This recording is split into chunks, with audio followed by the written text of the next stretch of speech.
There is a place beneath the heart of Rome where no one may enter without permission. A place where history is not displayed but locked away, hidden in the deepest rooms, behind 3 layers of iron doors between walls that carry no echo. There, the Vatican has preserved millions of pages of documents for over 12 centuries, not to reveal them, but to wait. Handwritten letters from popes that were never sent, bans on books that changed the world, records of Marian apparitions that were quietly dismissed, whispers exchanged between the Vatican and emperors, fascists, and Western intelligence, and works of art the world has never seen. Why does the Vatican keep all of this, but never speak of it? This is not a story about conspiracy. This is a story about the most deeply buried memories in the world of faith. Welcome to Secrets of the Vatican Archives, where we don't repeat what's already been told, but slowly uncover what was meant to be hidden. I was once one of the few granted access to the restricted section of the Vatican Archives. Don't get me wrong, I wasn't a cardinal, not a famous historian, and I certainly didn't come from any noble bloodline. I was just a caretaker, a custode, as the Italians say. My job was to clean, to take notes, and to deliver approved documents to the scholars, but on certain nights when the old priest had dozed off and the oil lamp burned quietly in the corner, I would quietly open doors that no one else dared to approach. And from that moment on, there was no turning back. I know now that I do not have much time left. In these final years, my heart beats slower, my eyes grow dim in the candlelight, and my hands begin to tremble when they touch the parchment that once felt as familiar as my own skin. But before all of it vanishes with me, I must speak. Not to shock, not to accuse or to absolve, but so that someone out there may understand. Truth has never fully belonged to the light, nor to the darkness. It dwells in the space between, waiting to be heard. I have seen the letters never sent by Pope Pius XV resting quietly in an unmarked drawer. I have read forbidden copies of books once listed as threats to the faith. I have stood before paintings by Caravaggio that were never displayed, because the eyes in those portraits looked straight into a kind of pain theology dared not face. And most of all, I have come to know what we are not permitted to reveal is not hidden because it is false, but because it is too true to be accepted. I do not ask you to believe me. I cannot offer proof the world would recognize. But if you are still listening, if you are still reading, and if somewhere inside you still believe that beneath every haloed glory there lies something deeper, something unresolved, then perhaps you are the one I must say this to, because one day those doors will not remain closed forever. And when they open, you will understand why I could never return. I used to believe the Vatican was simply a religious symbol, a place of prayers, of popes in white robes standing in the open air of St. Peter's Square. But that was just the surface. Behind the ancient stone walls, beneath the towering domes, and behind doors locked with triple mechanisms, lies a world most of humanity will never be allowed to see. The world of the Vatican's secret archives. People often call it the Vatican Secret Archives, but its official name in Latin is Archivum Secretum Apostolicum Vaticanum, which means the private archive of the Pope. The word secretum in Latin doesn't mean secret in the modern sense, it means private. This archive belongs to the Pope personally. It does not belong to the Catholic Church as a whole. And yet, that very privacy is what has made this place the subject of so many theories, from political investigations to the search for lost legends. The archive spans roughly 85 kilometers of shelving, with over 35,000 catalogued entries, covering events from the 8th century to the present. But only a small portion is accessible to scholars. The most sensitive, classified or unreleased documents remain sealed deep within the inner vaults, and it is there that some of the most pivotal and controversial moments in the history of Europe and Christianity are preserved. Among the preserved items is a copy of the letter Galileo Galilei sent to the Church in 1613, in which he tried to argue that his views on astronomy did not contradict the Bible. However, in 1616, the Church declared heliocentrism heretical and banned its teaching. In 1633, Galileo was tried by the Inquisition, a tribunal whose activities are also recorded deep within these archives. One of the most searched collections relates to the trial of the Knights Templar in the 14th century.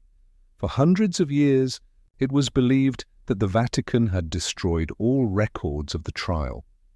But in 2001, an Italian scholar named Barbara Fraile discovered a copy of the Pergamentum Shinum, a document revealing that Pope Clement V had secretly absolved the Templars. This finding directly contradicted the long-held belief that the Church had agreed to their destruction. It raised a haunting question. Why was that truth hidden for more than 700 years? Then there are documents about the Vatican's relationships with authoritarian regimes in the 20th century, especially Nazi Germany. The archives contain hundreds of letters exchanged between the Vatican and Hitler's regime, along with reports sent from German bishops to the Holy See. These materials suggest the Vatican had early knowledge of the mass killings of Jews, but their response was deeply complicated, shaped by faith, political calculation, and fear of persecution. In 2020, after decades of controversy, the Vatican finally opened part of the archive related to Pope Pius XIII, who led the Church from 1939 to 1958 during the years of World War II. This was a groundbreaking moment for historians, as Pius XIII had long been accused of remaining silent during the Holocaust. The newly released documents revealed a more complex picture. He was not entirely silent, but chose to act quietly behind the scenes to save lives, a strategy that still sparks debate over its morality and effectiveness. But the archives are not limited to religious affairs. They also contain handwritten letters by Michelangelo, sketches by Bernini, a farewell note from Mary, Queen of Scots, before her execution, and even a letter from a Native American chief to the Pope in the 19th century. The Vatican archives are like a gateway connecting all of history, from the bloodshed of the Crusades to the revolutions of science, from theological schisms to modern political intrigue. Despite holding such a treasure of history, access to the archive is strictly limited. Each year, only around 60 to 80 scholars are allowed to study on site. They must apply, specify their research topic, and follow strict rules. No photographs, no photocopies, and no documents may leave the room. Most importantly, no one is allowed unrestricted access. The most sensitive areas remain sealed. I'm not trying to draw conclusions. I don't claim to know all the truth, but I believe that when you stand before the endless shelves with centuries-old dust resting on trembling handwritten lines from the 10th century, you begin to understand why the Vatican guards this place so carefully. Some truths are too vast to be exposed. Some stories once told would force us to question the very foundations of our civilization and our faith. If there were a single document that could illustrate the sensitivity and power held within the Vatican archives, it would likely be the records of Christianity's Great Divide, the schism between Catholicism and Protestantism. Few people know that in the early days of the Reformation, secret exchanges between Martin Luther and certain Vatican representatives were carefully recorded. These handwritten notes, written in slanted brown ink, once moved a Dutch scholar to tears, not because of religious disagreement, but because the documents revealed that both sides had once tried to prevent the split, only to be driven apart by pride and power. As early as the 1530s, the Vatican quietly dispatched envoys to the German principalities to negotiate with the reformist factions. Among the documents are statements by Bishop Girolamo Aleandro, a theologian and diplomat, who once proposed rare theological concessions to preserve the unity of the Church. But when Luther's responses arrived, cautious yet firm, the Church turned away, and history took an irreversible path. These materials are kept in a sealed dossier, accessible only to those with advanced research credentials and a clearly justified purpose. Another subject that once sent a chill down my spine was the record of the Inquisition. The Vatican still holds thousands of indictments, interrogation transcripts, and death sentences from those accused of heresy between the 12th and 19th centuries. One of the most infamous cases is that of Giordano Bruno, a philosopher, astrologer, and advocate of the theory of a boundless universe. The documents on Bruno reveal not only his intellectual arguments, but also the inner conflict of the clergy who had to judge him. In one internal note, a cleric wrote, "If we spare him, doctrine will waver, but if we burn him, history will never forgive us." In the end, Bruno was executed in 1600 at Campo de' Fiori. The long silence that followed for centuries remains one of the clearest reflections of the enduring tension between faith and knowledge. The archives also contain a vast collection of records on the Vatican's interactions with secular empires, particularly Napoleon Bonaparte. When Napoleon invaded Italy, he ordered the most valuable Vatican documents to be shipped to Paris. Dozens of thousands of items were boxed, sealed, and carried across the Alps. Many never returned. What the Vatican did manage to reclaim after Napoleon's defeat is still specially classified. I once saw a handwritten note by Pope Pius VII describing the feeling of losing the soul of the Church as ancient texts were loaded onto French wagons. The document was written in charcoal ink with small, meticulous script, and at the bottom of the page was a single line: "We have been stripped bare." One of the most surprising revelations comes from diplomatic correspondence between the Vatican and Asian nations. Few people know that in the 17th century, the Vatican secretly exchanged letters with the Tokugawa shogunate of Japan, even while Christianity was banned there. The letters were sent through Portuguese missionaries, hidden in merchant ships and concealed inside small wooden statues to avoid detection. One letter from 1611, ordered by Tokugawa Ieyasu himself, stated clearly, "We do not accept a faith that divides families, but we respect the knowledge and loyalty your missionaries bring." The Vatican preserved that letter carefully as a quiet monument to the first, and failed, diplomatic contact with a closed Asian empire. And then there is a little-known section of the archive dedicated to maps and blueprints of lost churches, monasteries, fortresses, and catacombs. Among them are maps showing the locations of ancient dioceses that vanished due to war, plague, or political upheaval. One that still haunts me is the floor plan of Montségur Abbey, the site of a siege and mass burning in 1244 during the Crusade against the Cathars. On that map, there is a strange marking, an escape route that does not appear in any official records. No one knows if the last Cathars managed to flee, but the document remains neither confirmed nor denied, and like many other secrets in this archive, It stands as a reminder that history has never been a simple story. Deep within the most heavily guarded section of the archives, I remember one room in particular, a place that holds records categorized under political affiliations between the Vatican and global powers from the 19th century to the present day. The boxes are neatly arranged by country, each one a fragment of memory, a piece of truth untouched by the narratives found in official history. Most people know that the Vatican became an independent state in 1929 after the Lateran Treaty between Pope Pius V and Benito Mussolini. But few truly understand that before that, from 1870, when the Kingdom of Italy annexed the Papal States, the Vatican lived in a state of near isolation for almost 60 years. It was a nation without borders, existing within the heart of Rome. During that time, the popes refused to recognize the Italian government and never stepped beyond the Vatican walls. And it was in this tense period that the Church quietly built an elaborate network of secret communication with other nations, especially France, Austria, Spain, and the United States.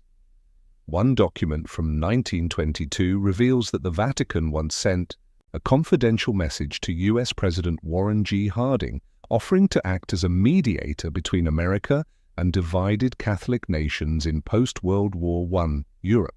This episode has never appeared in official history books because the Vatican had no legal status as a state at the time. Yet the memorandum still exists with a signature and seal intact. When I first touched it, the paper was brittle, the corners darkened with age, but the text was vivid, as if history itself was whispering in my ear.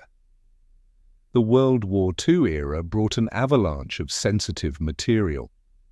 Dozens of reports sent from local bishops to the Vatican clearly document the mass murder of Jews in Poland, Germany, and even France. One report, dated 1942 and sent from Krakow, was written by Cardinal Adam Sapieha, later the spiritual advisor to Pope John Paul II. He wrote, "If we do not speak, we will bear the guilt of complicity before God."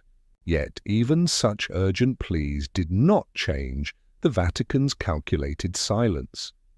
Why did the Vatican delay its condemnation of genocide?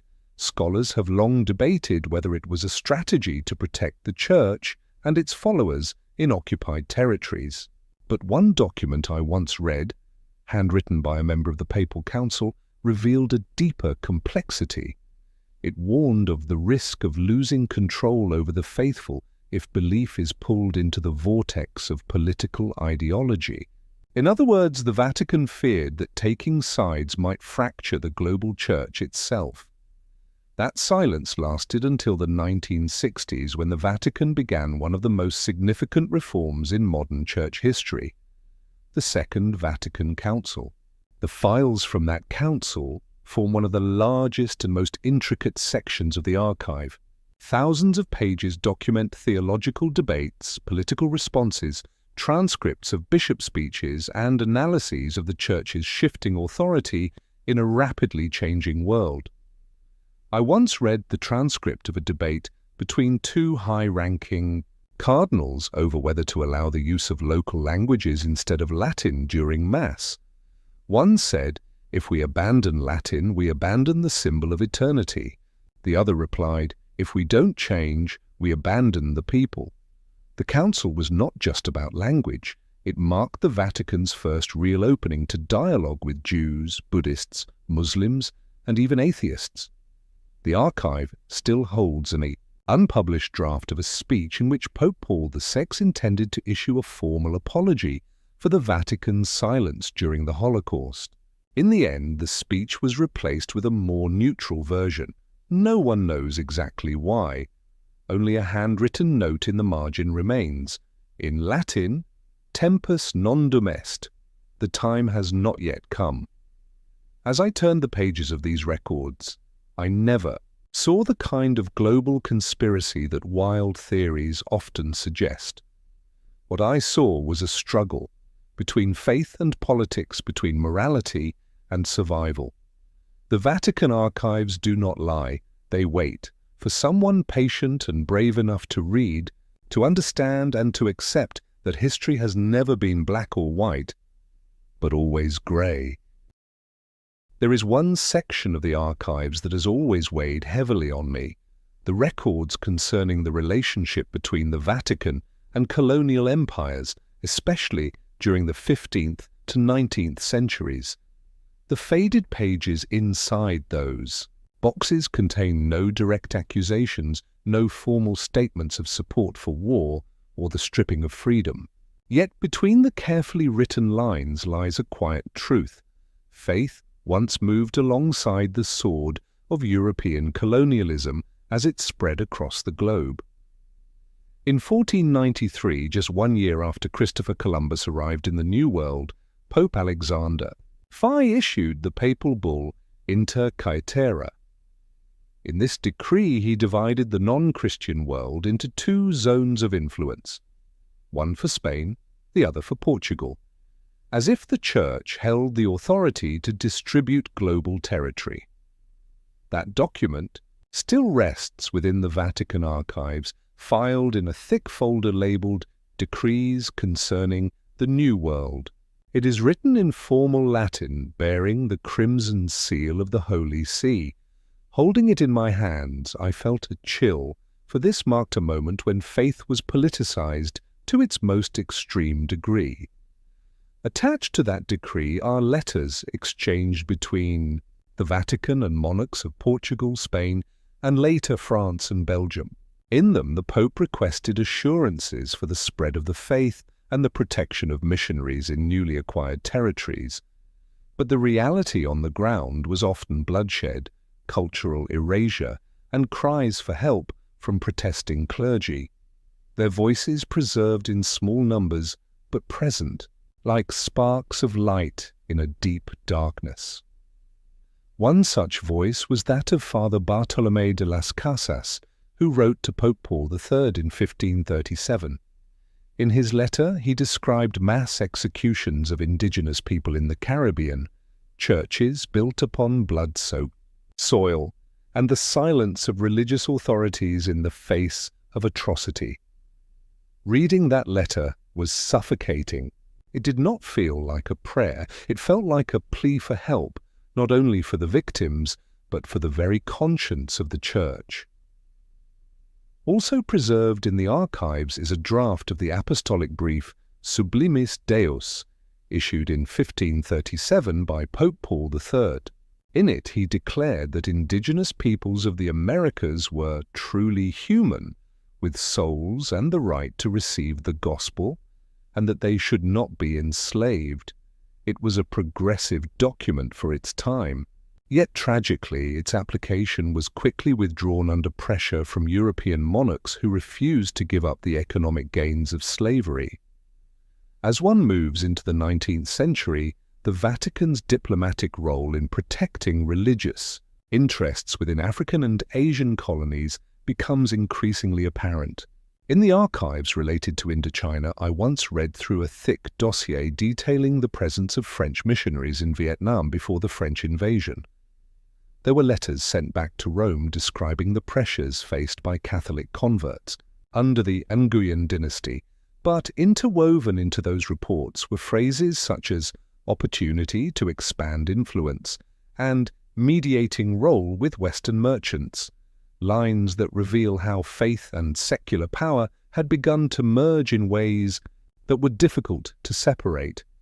It is important to note that the Vatican did not directly order colonial conquests, yet through the stamps of approval, the formal blessings and the moral legitimacy it extended, one can trace the Church's role in validating empires and in soothing the conscience of those who conquered. The Vatican archives also contain many records that reveal internal dissent. Not a few priests, monks, and bishops protested the abuse of religion for colonial purposes. One document from 1885 tells of a French bishop in the Congo who submitted a formal protest to the Vatican after witnessing hundreds of people have their hands cut off for failing to meet rubber quotas for King Leopold II's company. The Vatican's response was recorded in a single brief line: "We pray for them, but intervention is beyond reach." Perhaps that is why the Vatican archives are not just a repository of memory. They are also a mirror reflecting the fragile boundary between faith and politics, between righteousness and power. As I look at the cracked red wax seals, the signatures of popes, cardinals, kings, and merchants, I am reminded that history is never linear, and the Vatican, for all its sanctity, was once a participant in decisions that reshaped the course of human civilization.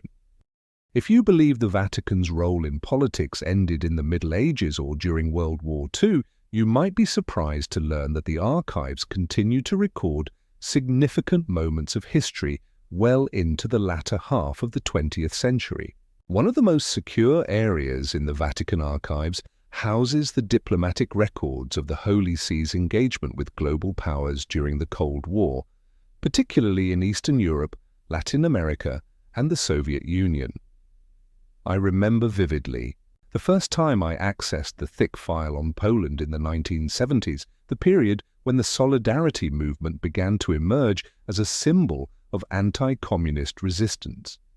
Many people know that Pope John Paul II, the first Polish pope, supported this movement, but few realize that the Vatican, through covert channels, sent funds, printing equipment, and even intelligence to opposition groups. These actions are documented clearly in the internal reports. One memorandum sent from the Vatican Secretariat of State to the Apostolic Nuncio in Warsaw bears the handwritten note of Cardinal Casaroli. This is not only a defense of faith, this is a moment of survival. These documents reveal that the Vatican was not merely a passive observer, but a sophisticated political actor, using soft power to influence major shifts in the global order. Poland was not the only focus. The Vatican also intervened deeply in Latin America. In one confidential file concerning Argentina during the years 1976 to 1983, the period of the Dirty War, I came across troubling reports, pleas from local bishops, lists of kidnapped priests, and the Vatican's conflicted responses. 1. Telegram from Buenos Aires referenced Father Carlos Mujica, who was assassinated for supporting the poor and opposing military violence. But the Vatican's reply simply stated, "We cannot publicly take sides in an internal conflict."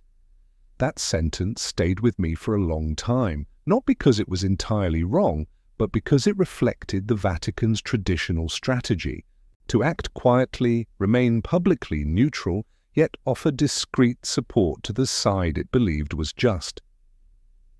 In Chile, during the rule of Augusto Pinochet, the archives show periods of silence and moments of indirect pressure. A fully recorded private meeting between Cardinal Angelo Sodano and Chilean military leaders includes a message expressing concern that the Church is being perceived as a refuge for enemies of the regime. At the same time, records confirm that the Vatican protected priests who were sheltering political fugitives, not by public decree, but through internal memos requesting the reinstatement of dismissed bishops sympathetic to the opposition. The Cold War also brought complex dynamics to the Vatican's relationship with the Soviet Union. Though Catholicism was heavily persecuted in Soviet territories, the Vatican maintained discreet communication channels. A typed report dated March 12, 1962, details a confidential meeting between an unofficial Vatican envoy and a representative of Khrushchev's government in Vienna. The conversation was not explosive. They discussed religious freedom and clerical safety. But the fact that the meeting occurred sent a clear message: the Vatican was willing to talk if it could save lives and preserve faith. It is important to note that the Vatican did not always stand on the side of justice, at least not in the way the outside world often hopes. In the case of Spain under Franco, the Vatican maintained diplomatic relations with the dictatorship for decades. Some scholars call this a compromise with authoritarianism to protect the faithful. Letters preserved in the archives show that bishops could disagree but ultimately followed orders from above. For a long time, I thought the Vatican archives would be filled with mystical secrets, ancient scriptures, or lost relics. But after years of study, I've come to understand this. The most shocking discoveries are not things beyond history, but truths that are all too real, too political, too close to what still surrounds us today, truths many would rather not confront. The Vatican is not a supernatural force. It is a political religious entity operating with logic, strategy, and careful calculation. And its archives, not the stained glass windows or the holy statues, are the place where this complex reality is laid bare in its most honest form.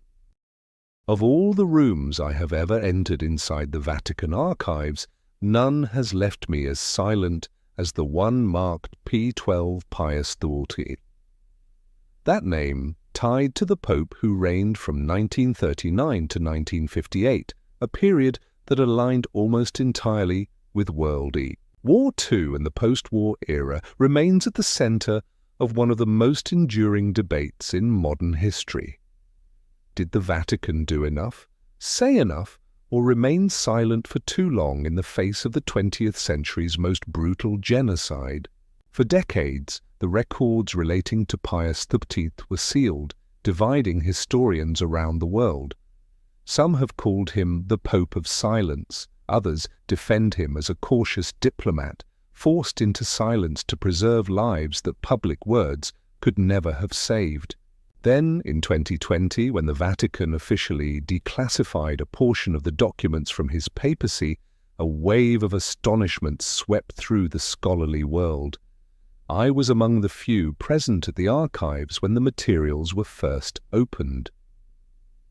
I remember clearly the first time I unfolded the file titled simply Attività del Santo Padre durante il conflitto, the activities of the Holy Father during the conflict. Inside were letters, reports, and telegrams, many from bishops in Germany, Poland, and Hungary, sent between 1941 and 1944. One letter from the Archbishop of Lviv, dated March 16, 1942, described how more than 1,000 Jewish residents were expelled from the town without formal charges or any official sentence. At the end, he pleaded with the Vatican to intervene, or at least to speak out. The Vatican's response, attached just after, consisted of only a few lines. We share in the sorrow, but prayer is the most powerful weapon we possess at this moment. It was not a refusal to help, but clearly it was not an action strong enough to stop what was unfolding. There was a thick folder marked separately, titled Richieste di aiuto e asilo, requests for help and asylum. Inside were hundreds of personal appeals from Jews, priests, scholars, and even artists writing directly to the Holy See for protection.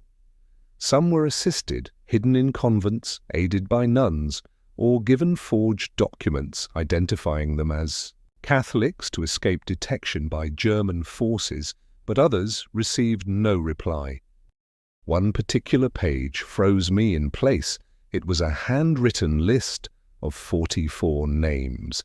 Beside each name were their addresses, religions, ages, and a note, sheltered at the Santa Brigida convent. The document was dated October 10, 1943, just 3 days after German forces began rounding up Jews in Rome. Of the 44 people listed, cross-referenced records show that only 12 survived. And then there is a detail that few know, something only visible to those who have read the pages themselves. Between 1942 and 1944, the Vatican sent multiple communiques to the German embassy in Rome, requesting a reduction in persecution in areas where Catholic Jews resided. These letters were never made public, They contained no strong language, no use of the word crime, no mention of genocide.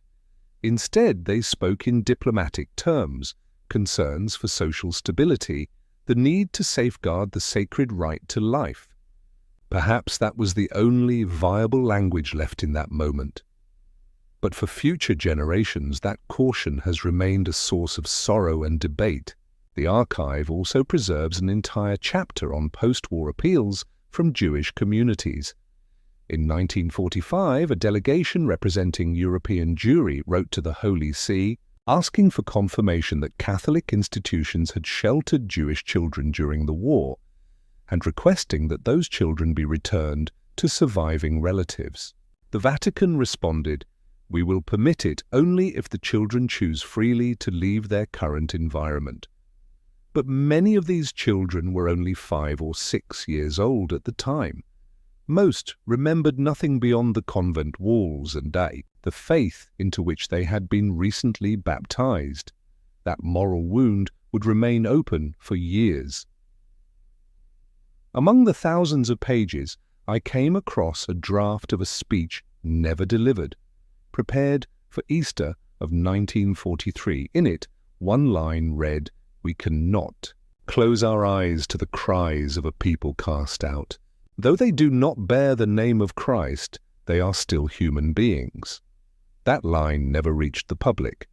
The final version of the speech was revised, and that passage was removed. No explanation was provided, only a red stamp remained. Riservato. Non pubblicare. Reserved. Do not publish. What I saw does not give me the right to draw conclusions. I was not in their place. I did not carry the weight of a global institution during wartime. But I understand why many call the Vatican archives a place of delayed truths. Not because those truths were lost, but because no one was ready to face them until much later. People often think of the Vatican as a Western institution, tied to Europe and the history of Christianity on the old continent. But the documents buried deep within the archives reveal something different. From a very early stage, the Vatican had a vision that reached beyond borders, toward the East. And it was in those yellowed pages that I first understood the true scale of the Church's missionary ambitions, its attempts at dialogue, and the profound, often conflicting, encounters between Catholicism and Asia. One section of the archives is titled Missioni d'Oriente, Eastern Missions. It contains thousands of documents dating from the 16th to the 20th centuries, written in Latin, Italian, French, Classical Chinese, and Japanese. These texts chronicle centuries of European missionaries traveling eastward, carrying not only the Bible but the values of an entirely different world. I began with a file labeled simply Cina, Lettere dei Gesuiti. It is a collection of letters sent by Jesuit priests to the Vatican from China between 1580 and 1773. Among them, the writings of Matteo Ricci stand out, the first Westerner to enter the Forbidden City. In his letters, Ricci expresses admiration for the Confucian moral system and proposes that the Vatican adapt Catholic doctrine to Chinese culture rather than impose it. Not everyone agreed. The archives record fierce debates within the Vatican that lasted for decades, centered around whether Chinese converts should be allowed to continue ancestral rites alongside their Catholic faith. Eventually, Pope Clement V issued a decree forbidding what became known as the Chinese rites. This decision severely damaged relations with the Qing dynasty, and by 1721 missionary activity in China was completely banned. Another file, classified under highly confidential diplomacy, contains documents on Vatican-Japan relations. Among them is a letter written in Chinese characters from Tokugawa Ieyasu in 1610, translated and preserved with remarkable directness. "Your religion disrupts the internal order. It divides fathers and sons, masters and servants. I do not allow it." What followed was a long series of tragic reports. Mass executions of Catholics in Nagasaki, priests burned alive, churches demolished. Yet from those fragments I read astonishing resilience. Handwritten letters by imprisoned Japanese believers sent to the Vatican via Portuguese trading ships, written in blood on scraps of cloth. There was no mysticism, no dramatization, only human beings who believed in something greater than themselves and who paid the ultimate price for that belief. Then I entered a different world, the documents relating to Vietnam. The current here had its own distinct character. Caught between East and West, between faith and sovereignty, between mission and politics. One file from 1790 preserved a letter from Bishop Pignot de Béhaine to the Vatican, reporting his efforts to help Prince Nguyen An. Later, Emperor Jia Long rebuild his forces and reclaim the throne. That letter was not just a missionary report. It was living evidence that Catholicism played a role in shaping modern Vietnamese statehood, not merely as a foreign religion, but as an agent in nation-building. But the archives also record the darker chapters. The anti-Christian edicts of the Nguyen dynasty, the executions of believers, the desperate pleas from missionaries. One document from 1833 recounts the Le Van Khoi rebellion, noted to have some support from Catholic communities, and the Vatican's cautious reaction. We must not allow faith to become entangled with rebellion. That line reflected a quiet tension between the desire to protect the faithful and the fear of being drawn into uncontrollable local conflicts. In the 20th century, the Vatican-Vietnam relationship grew even more complex. One file covering the period from 1954 to 1975 is dense, with reports on Catholic life in the north, the mass migration to the south, and the influence of the Saigon government in episcopal appointments. A letter from Pope Pius XI to President Ngo Dinh Diem offered blessings but carried a subtle message. A national leader has the duty not only to defend the faith, but to ensure justice for all his subjects. It was one of the few documents written in a tone both supportive and cautionary. What troubled me most, perhaps, was a special file documenting the failed efforts to restore diplomatic relations between the Vatican and the Socialist Republic of Vietnam after 1975. Internal notes reveal the Vatican's patience, its repeated offers for dialogue, and its hope to re-establish a humanitarian channel. But every meeting ended at the level of polite formality. A 1989 memorandum read, "We must wait. Patience is part of the mission." Even in the pages that remained silent, I could feel the weight of history. Every letter, every red seal, was more than administrative paper. It was a trace of the long and difficult interaction between civilizations. The Vatican did not always act rightly nor fully understand the East, but the presence of thousands of documents on Asia at the heart of the Vatican is proof of something deeper. This was never a separate world. It has always been a living, enduring part of global history. I once thought of the Vatican as a unified whole, a perfect organizational pyramid with no room for internal dissent. But it was only deep within the archives that I began to understand.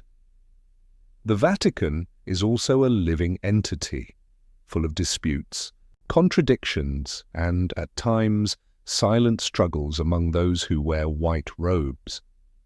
One section of the archive is marked Sub Secreto Pontificio, under papal secrecy. It contains records of discreet confrontations between popes and cardinals, or between former popes and their successors. These documents are never made public while the individuals involved are still alive. They are only archived after those events have passed into history, or after the people in question have left office. A particularly revealing set of files documents the tension between Pope Paul VI and Cardinal Giuseppe Siri, once considered a leading candidate for the papacy. During the Second Vatican Council, Siri vehemently opposed modernizing the Church, from replacing Latin with vernacular languages during Mass to engaging in dialogue with other religions. Internal records show that he wrote privately to Paul, denouncing what he saw as the dismantling of the sacred. The Pope's reply was only 2 lines long, but unmistakably cold. The shepherd cannot wait for the hesitation of the gatekeeper. The disagreements went beyond theology.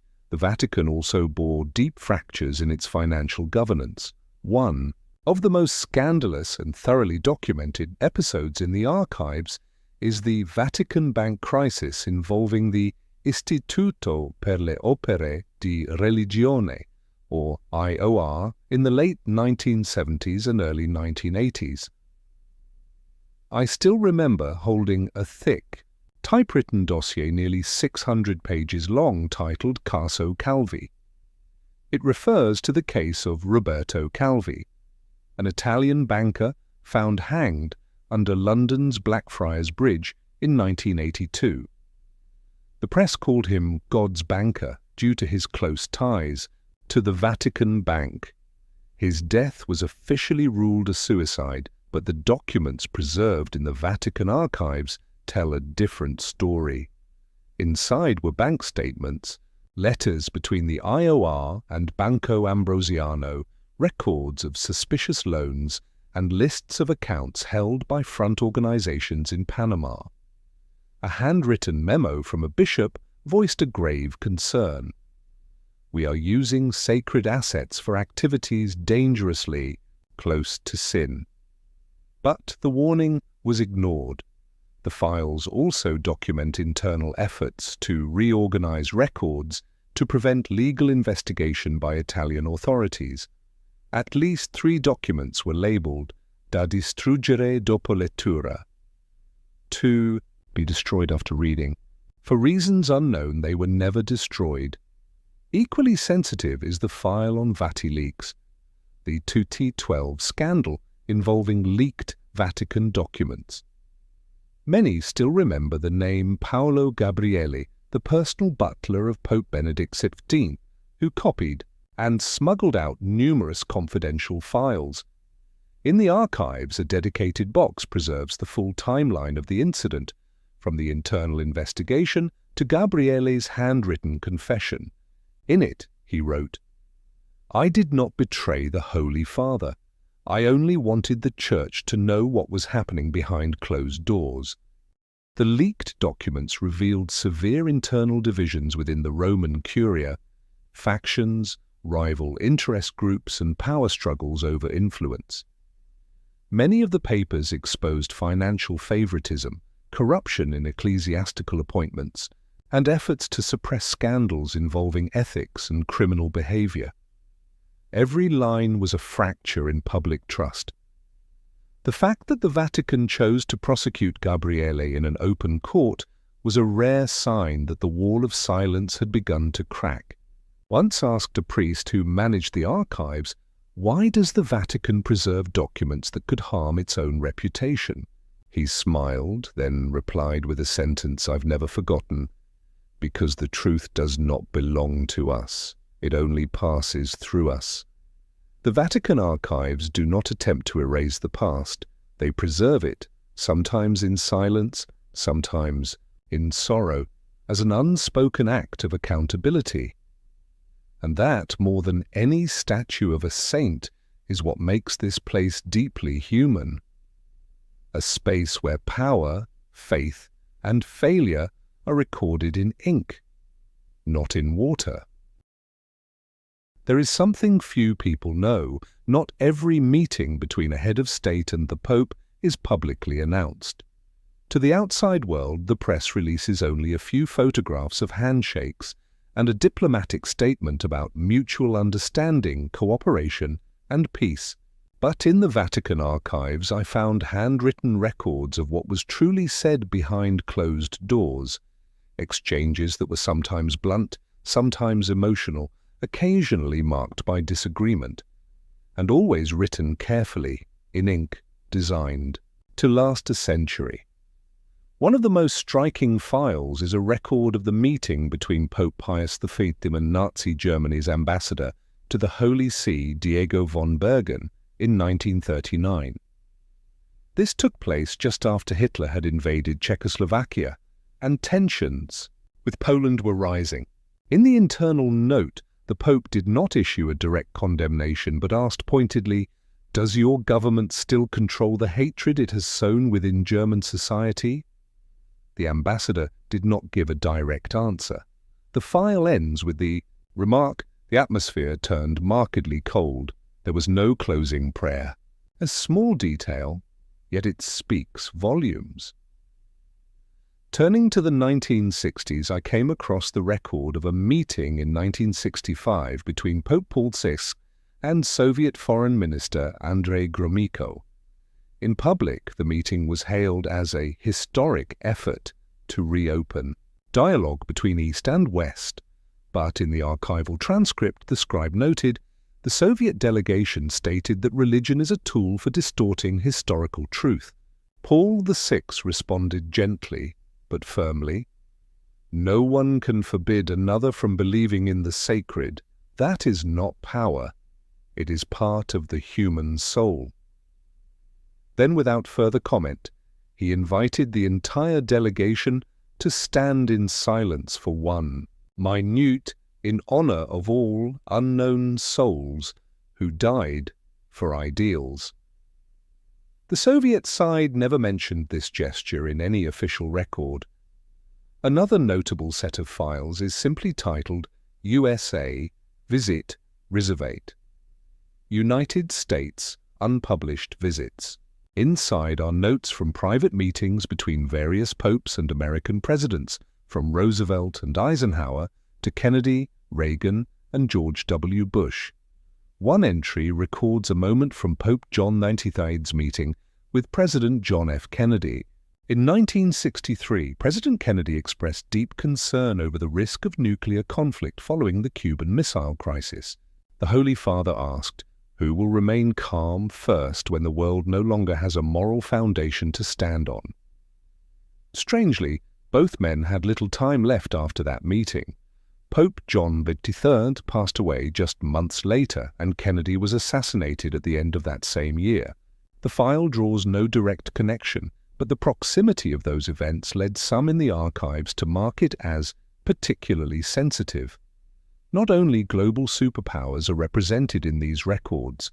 I once came across an old, faded file on a meeting between Pope John Paul II and General Secretary Gorbachev in 1989, just before the Berlin Wall fell. Gorbachev was not religious, but in the meeting record he said, "If we do not change, there will be nothing left to preserve." John Paul II answered with a single line, "Truth rises when people grow weary." After that conversation, the Vatican became one of the first institutions to foresee the unraveling of the Eastern Bloc. Some of the most surprising documents came from smaller nations or countries without long-standing diplomatic ties to the Vatican. In a file marked Vietnam, Colloqui non ufficiali, I found an internal memo from 1991. An unofficial Vatican delegation held talks with representatives of the Vietnamese government in Geneva. No formal agreement, but a willingness was expressed. This was one of the earliest quiet steps toward restoring contact after 1975, not through media headlines, but through handwritten words recorded in silence. The Vatican has no military power and no vast economy. But what I came to understand after reading these records is this. When a world leader seeks sincerity or counsel unburdened by political gain, they come to the Holy See, and the Vatican knows this well. It rarely needs to speak loudly, because every page it preserves has the power to reshape the understanding of an entire generation, if revealed at the right moment. One of the things that sets the Vatican apart from every other religious institution in the world is this: it is not only a church, it is also a sovereign state. It can sign treaties, issue diplomatic communications, and even be sued. And it is within one of the least discussed sections of the Vatican archives, Causae Juridicae, that I encountered a very different side of the Holy See. In these pages, the language is no longer one of prayer, but of legal argument. Few expect the Vatican, a sacred place, to ever be brought before a court of law. But in reality, since the early 20th century, there have been hundreds of legal disputes involving the Vatican, both internally and with foreign governments. One thick file details the famous legal conflict between the Vatican and the Italian government following the signing of the Lateran Treaty in 1929. The issue was not merely about borders or privileges, but about the ownership of hundreds of buildings, churches, and monasteries across Italy. One memorandum clearly states, "We cannot allow sacred ground to become negotiable property, but neither can we allow it to be nationalized without condition." The negotiations dragged on for years, at times threatening to become a diplomatic crisis. The Vatican had to prove legal ownership of property dating back to the medieval period, often using original documents drawn from these very archives, written in Latin and signed by popes as far back as the 12th century. Thanks to that, many Catholic properties still retain their legal inviolability today. But perhaps the most painful, deeply unsettling documents are those relating to cases of sexual abuse within the Church, which erupted into global public view in the early 2000s. Filed under a sensitive category marked Casi Disciplinari Riservati. Confidential disciplinary cases. I read documents no seminary had ever taught me to expect. One file details an internal investigation from 1962 in a North American diocese. The victim was a minor. The perpetrator was a priest who had already been reported multiple times. But in the memo, the directive from above was clear. Transfer this individual to another parish. Do not make the matter public. Avoid scandal. For the community. No warning was issued to the next congregation. Years later, the same offence occurred again. This was not an isolated case. Similar files appear from Ireland, Germany, Argentina, the Philippines, some of which were never covered by the media. Letters from victims reached the Vatican, sometimes handwritten with trembling script. "I don't know who else will listen. Please don't pretend nothing happened." Some received no reply. Others were labeled for internal review. The Vatican has never denied that abuse occurred, but it approached the issue as an institutional crisis, not simply as a matter of individual crime. Since 2001, the Holy See has implemented stricter disciplinary procedures, and many files document that gradual shift. Yet what silenced me was the agonizing slowness of change. In a 2010 report, one bishop acknowledged, "We were so afraid of scandal that we forgot who it was we were supposed to protect." Beyond abuse cases, the Vatican has also faced numerous international lawsuits over disputed assets, particularly in the aftermath of World War II. One file from 1997 documents a case brought by descendants of Jewish families alleging that the Church held gold and valuables looted by the Nazis. The Vatican denied responsibility, but the file remains archived under unresolved claims. Another highly sensitive case involves the Vatican museums, which house tens of thousands of artifacts from across the globe, including items originating in countries once under colonial rule. In one petition from Peru, the government requested the return of a ceremonial Incan mask. The Vatican responded with a formal statement. This artifact is a record of history. It carries no ownership value, but belongs to the memory of humankind. The matter was left unresolved, like so many others. The archive never offers conclusions, it only preserves evidence. But as you read through hundreds of legal briefs, lawsuits, pleas, and carefully worded replies, you come to understand the Vatican is not removed from the world. It is drawn into it, layer by layer, by the very nature of being human. And when humans err, even in white robes, the paper records remain, impartial, emotionless, but impossible to deny. There is a section within the Vatican archives that even many Catholic scholars have never accessed, not because it is the most heavily guarded, but because it demands a very particular kind of knowledge, Koine Greek, ancient Hebrew, and the Latin of the early Church. This place is informally known as the First Manuscripts Room, a chamber that holds the foundational texts of Christian belief, ancient Bibles, the earliest translations, and even the writings that were excluded during the formation of the scripture we know today. The first time I entered that section, I hardly dared to breathe, not out of fear, but from a sense of reverence. Standing amidst millennia of handwriting inscribed by hand on animal parchment, with ink made from ash, roots, and the tears of those who believed their words were divine in origin. Tucked inside, a worn wooden drawer was a copy of the Codex Vaticanus, one of the oldest surviving Greek Bibles dating back to the 4th century. Its text is not identical to the printed Bibles we know today. Some passages are missing, others differ in wording, and remarkably, there are entire sections of narrative that no longer appear in the modern canon. A striking example is the ending of the Gospel of Mark. Modern versions typically conclude with Jesus appearing to his disciples after the resurrection, but in the Codex Vaticanus that conclusion is absent. The text ends abruptly with the words, "and they were afraid." This has long stirred scholarly debate. Is the widely known ending a later addition? And the Codex is not alone.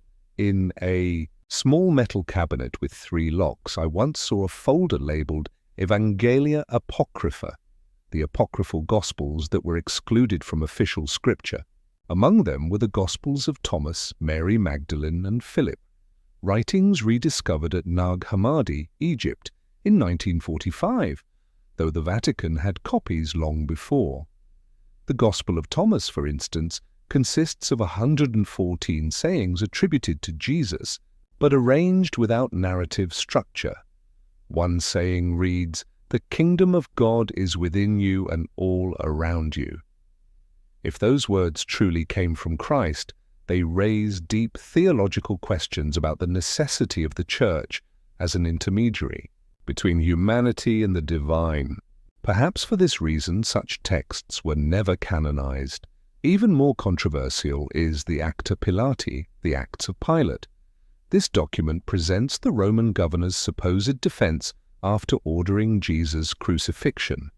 In it, Pilate describes Christ as a man unlike any who ever lived, whose eyes shone like fire and whose words flowed like living water. The mythical tone of the account may explain its exclusion from the official New Testament, yet its presence reveals that even Roman officials once tried to make sense of the crucifixion in their own language. Beyond ancient texts, the archives preserve countless letters exchanged between medieval popes and major theologians. Letters that capture intense debates over whether certain books, such as the Revelation of Enoch, the Book of Wisdom, or the Maccabees, should be included in the Bible.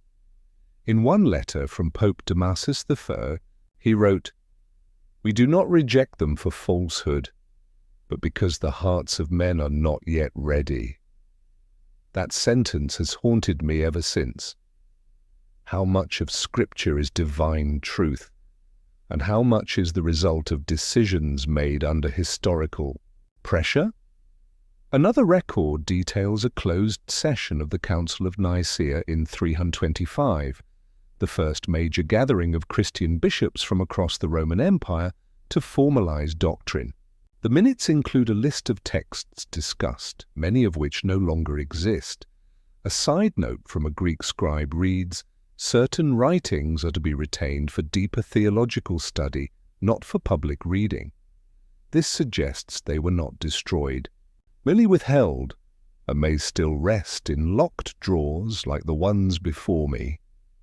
The archive does not declare what is right or wrong. It remains silent, preserving every interpretation, every variation, every fracture in the history of belief. Some may find that unsettling, but I do not. For what makes faith resilient is not perfect uniformity, but its ability to survive debate, revision, and even doubt. To the outside world, the Pope is a symbol of steadiness, the successor of St. Peter, the embodiment of continuity and unwavering Catholic faith.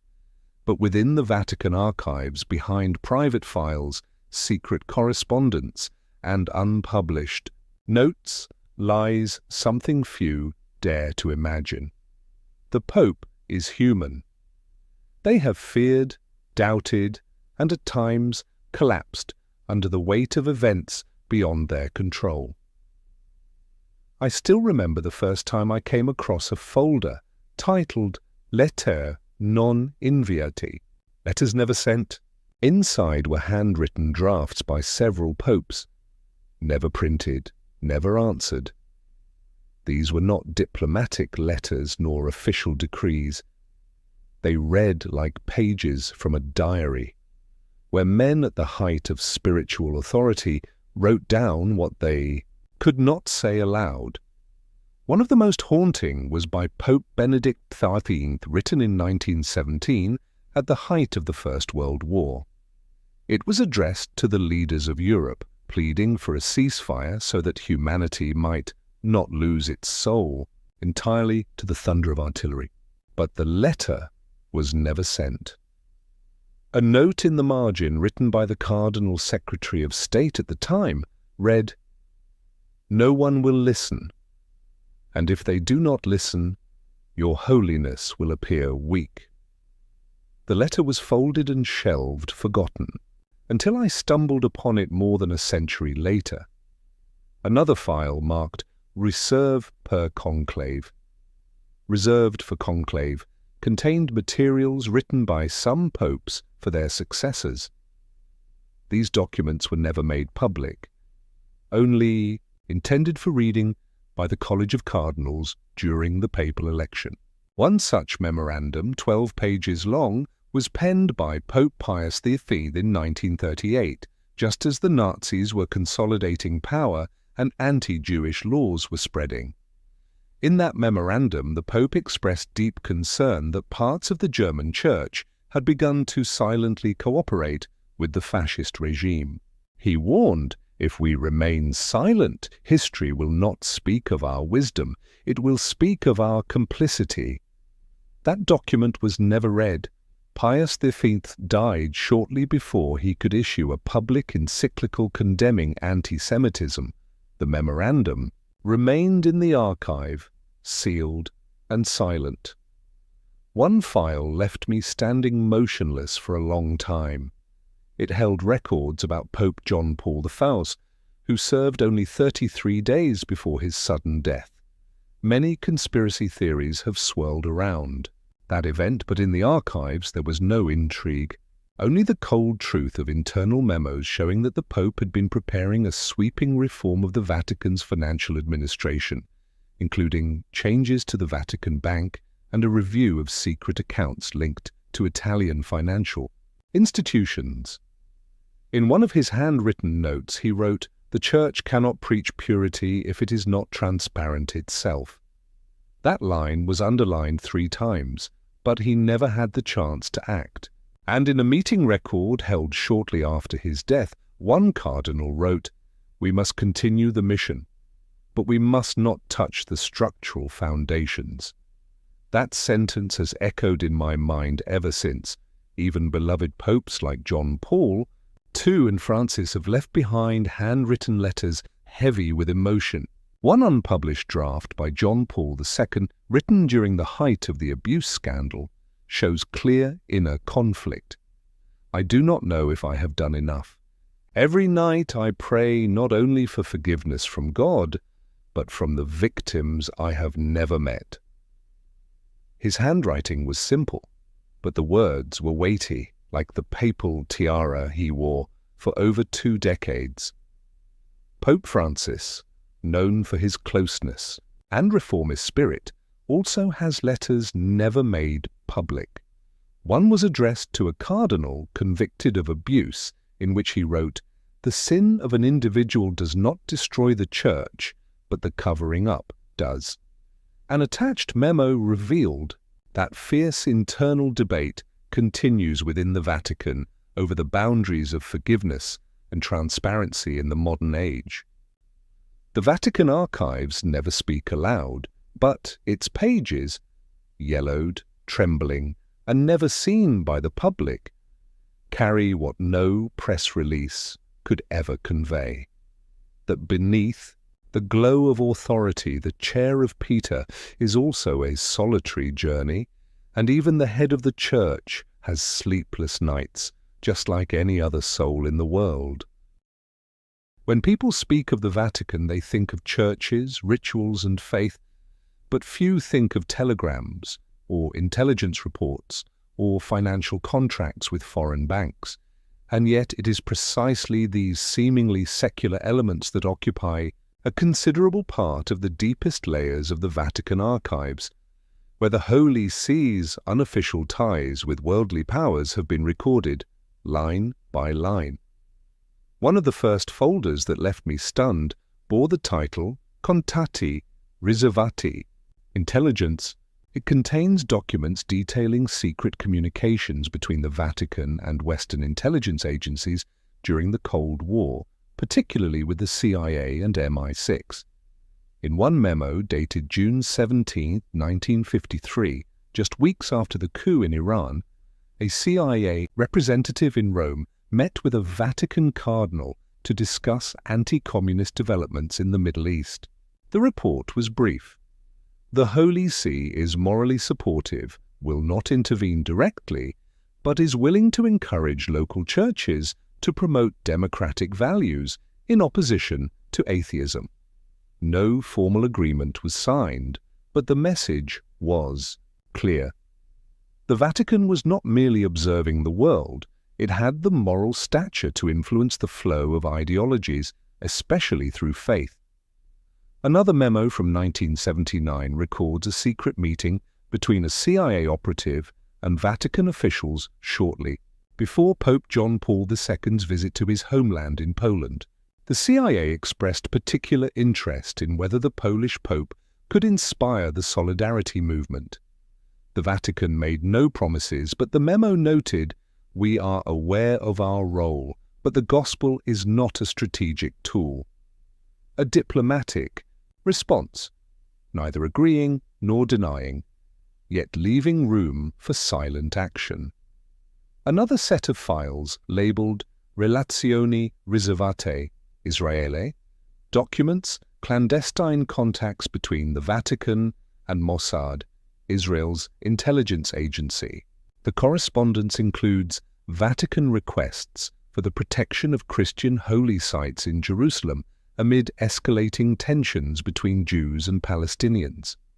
A Mossad report sent back to the Vatican stated, "We do not care about the religion of the person standing in a sanctuary so long as they are not hiding weapons." The Vatican's reply was terse but telling. "We do not hide weapons. We preserve memory." The next layer I encountered had nothing to do with espionage, but with finance. A folder titled Banca e Potere, Banking and Power, chronicled the Vatican's relationships with numerous international financial institutions, including Banco Ambrosiano, UBS of Switzerland, and financial entities in Panama. The kit Files contain wire transfer records and investments in real estate across London, Paris, and even resort properties in South America. An internal report from 1985 notes, a portion of investment returns will be redirected to the charitable funds of the Holy See. No public disclosure required. The concern was not that the Vatican was investing, but that it used shell companies to avoid scrutiny. Some accounts were listed under the names of pastoral foundations, but managed by financial directors of private banks. There were no signs of abuse, but the structure was so opaque that tracing funds was nearly impossible. And perhaps that was precisely the intent. What surprised me even more was a small, unnumbered, unstamped folder bearing only a handwritten title, Rapporti non ufficiali fraternità riservate. This was a record of confidential encounters between high-ranking Vatican officials and representatives of Western secret societies, including the Freemasons, a group long condemned by the Catholic Church. One memo dated 1969 records a bishop in Switzerland meeting with a senior Freemason of the European Lodge to explore possibilities for dialogue on human rights and freedom of conscience. No conclusions were reached, but notably Vatican policy began to shift thereafter, from outright prohibition to a more cautious stance of discouraging participation, creating a grey area in doctrine and allowing for interfaith dialogue with groups once branded as heretical. I found no evidence of conspiracy or Vatican manipulation of world events, but I saw clearly the Vatican does not live in isolation. It maintains a network, not declared, not publicized, but quietly active for centuries, and its archives preserve every handshake, every letter, every unofficial meeting, as if history does not happen on stage, but in the wings behind the curtain. When one enters the Vatican, the first thing they usually notice is the light, from the stained glass windows, from the gilded brilliance of the Sistine Chapel, from the flickering candles and shimmering statues in the grand basilicas. But few are aware that alongside that light there exists another realm, one of silence, condensation, and ritual so intricate it borders on the mystical. And in the Vatican archives, what unsettled me most wasn't political documentation, but the rituals themselves. These are manuscripts that have never left the stone walls, read aloud only once, then locked away behind drawers with 3 brass latches. One of the most astonishing documents I encountered was a handwritten manual titled Ordo Rituum Conclavis, over 80 pages detailing the precise sequence of steps in organizing the papal conclave. The original may not be copied or publicly released. It is not merely a description, and it is a living document containing whispered prayers, sealing rituals, and even coded signals used among officials to ensure no information escapes. A particularly striking section records the oath of the ceremoniere, segreto, the secret master of ceremonies tasked with upholding absolute silence during the conclave. The oath itself is not fully written, showing only its opening line. I swear, before God and the shadow of St. Peter. The rest is transcribed in abbreviated Latin code, intelligible only to the inner circle. A note in the margin reads, "Should the oath be broken, every prayer within the sanctuary will lose its virtue." Whether symbolic or literal, the gravity of that sentence was impossible to ignore.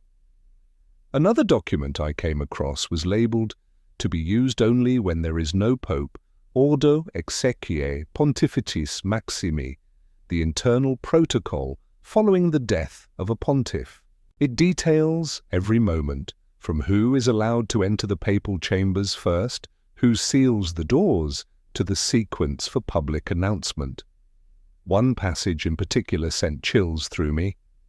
Before announcing to the world the Camerlengo, shall call the Pope's name 3 times in Latin through the closed door.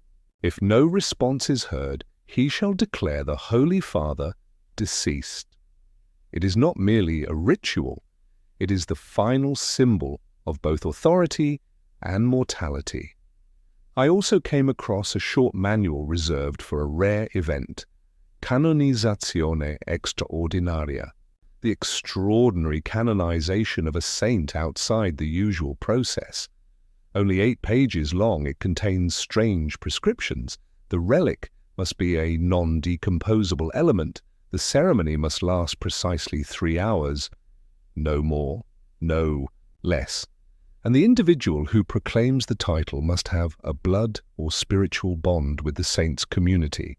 Whether these rules are still enforced is unclear, but the document remains untouched. One of the least known files was titled De Symbolis Non Publicis, on non-public symbols.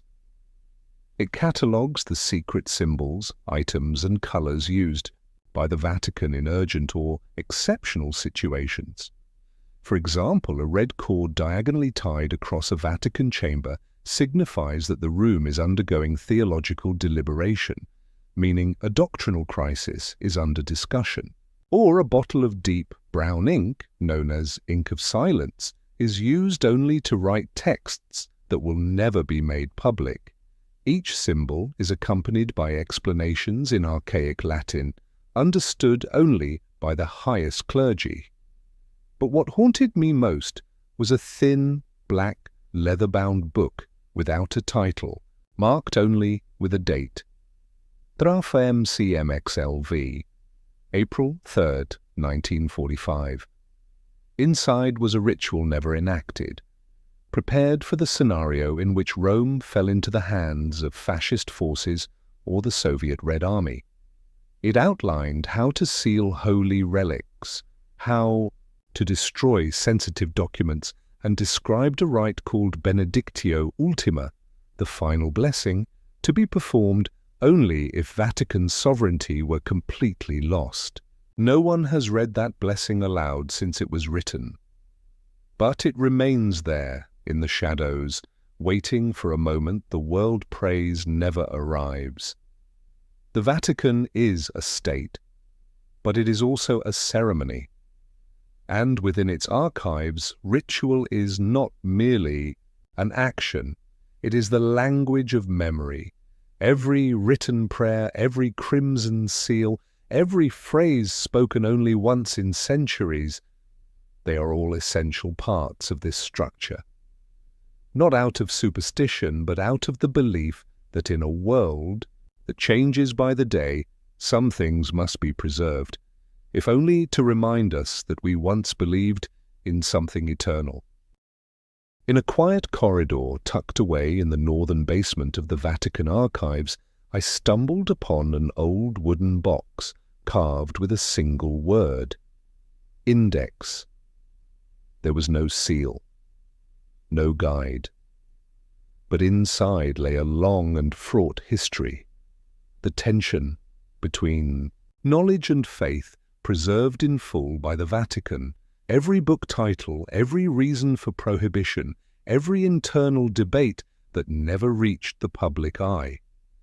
The Index Librorum Prohibitorum, or List of Prohibited Books, was officially established in 1559 by Pope Paul IV at the height of the Counter-Reformation.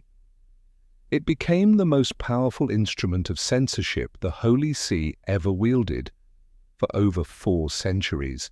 But what lies preserved in the archives is not just a list, it is the process, the deliberations, the heated arguments, and, at times, the deep contradictions among theologians, clergy, and even the popes themselves.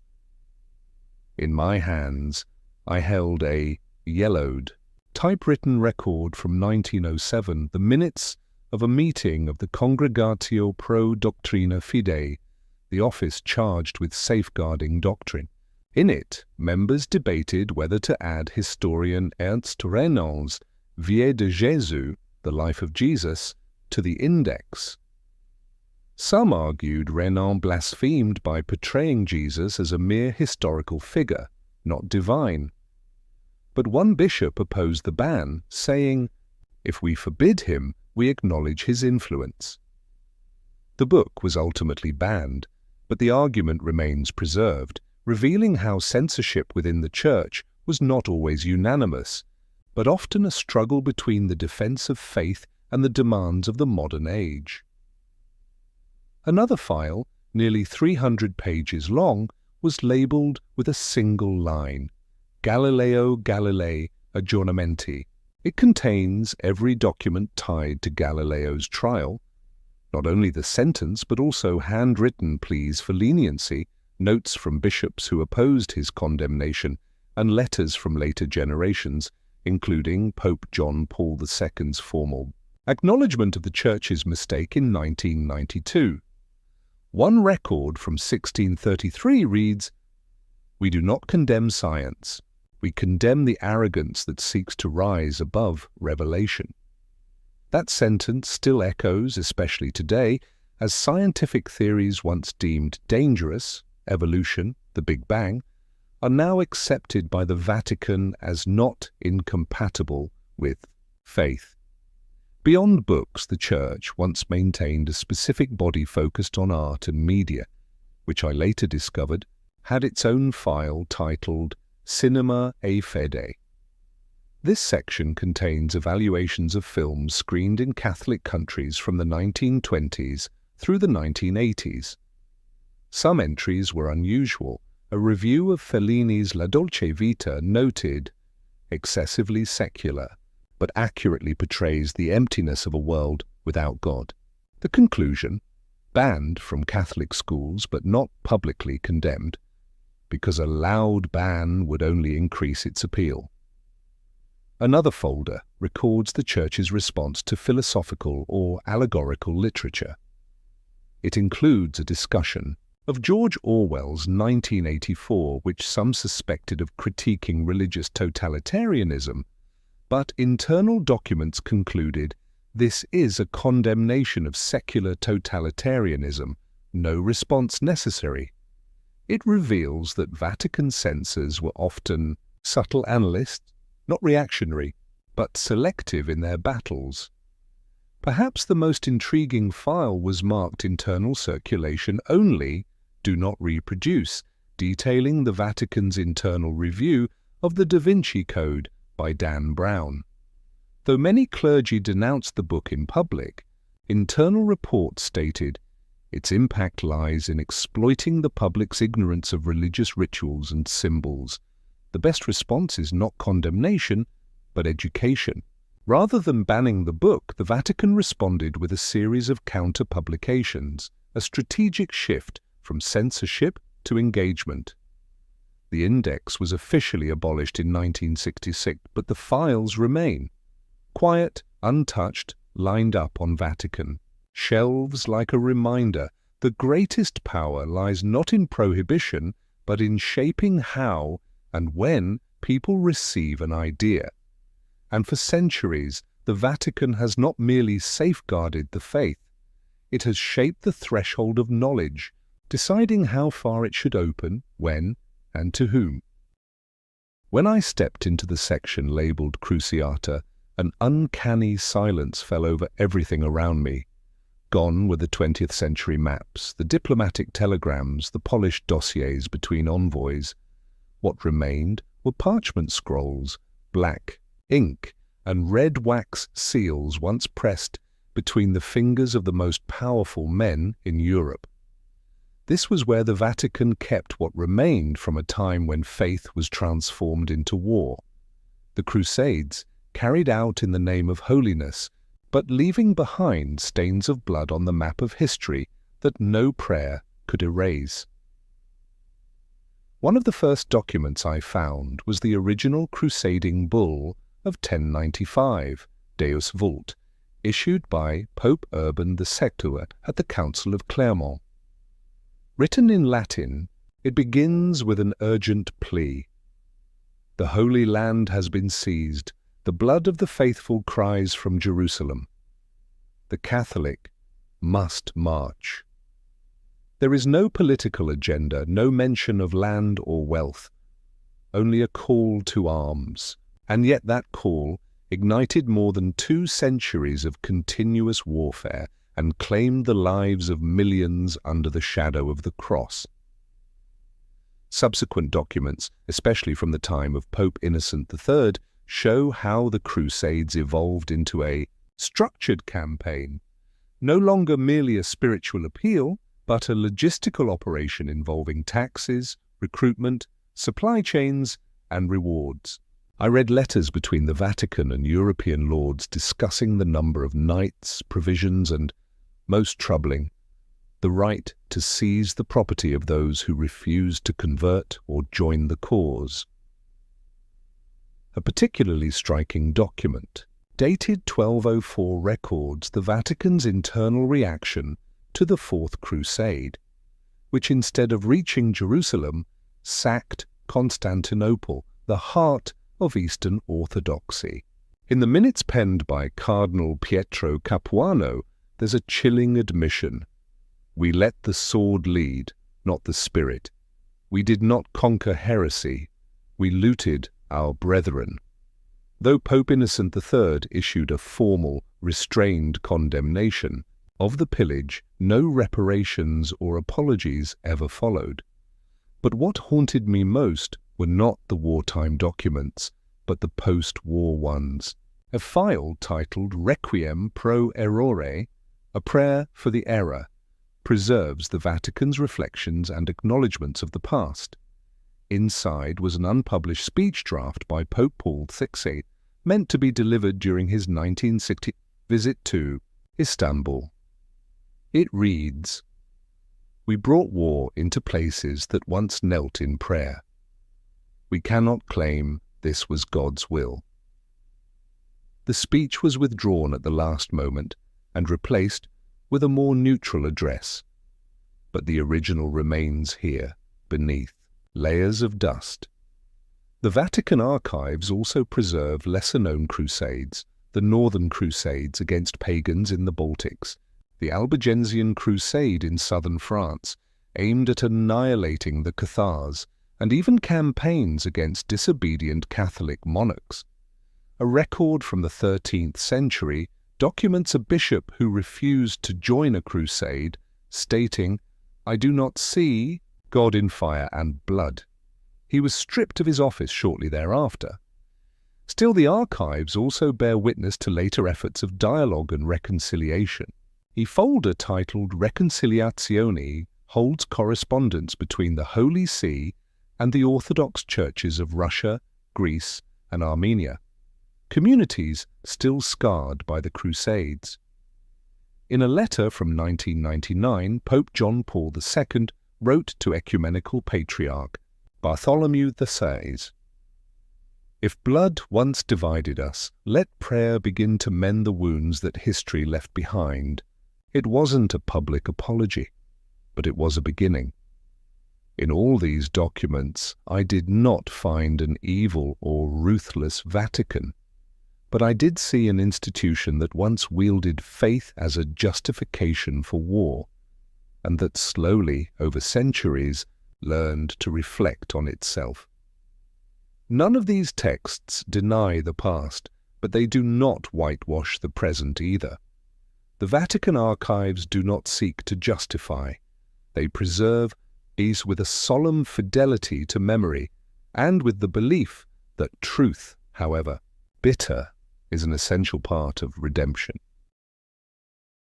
One quiet rainy afternoon, while I was searching for documents related to medieval church councils, an elderly archivist pointed toward a small, solitary wooden box at the end of the shelf and said, "You should read this.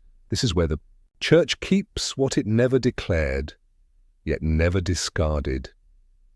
Because even they knew some women once helped lay the very foundation of faith. The box had no name, only a catalogue number and a handwritten note, "Mulieres in silentio ecclesiae," women in the silence of the church. Inside was not a large trove of documents, but one that contained a quiet, persistent current of history the Vatican has never officially acknowledged, not because it was rebellious, but because it raised a question still unresolved. What is the true place of women in a faith structure ruled almost exclusively by men for nearly 2 millennia? I began with a set of handwritten letters from the 12th century by Hildegard von Bingen, a German nun, composer, theologian, and visionary. Most of her writings in Latin and Old German recorded spiritual visions of profound theological and philosophical depth. In one letter to Pope Eugenius III, Hildegard wrote, "The soul of a woman is also breathed into being by God, so why must her voice pass only through the mouths of men?" Remarkably, the letter was not answered with condemnation, but with silence. A silence calculated and deliberate. Still, Hildegard was not branded a heretic.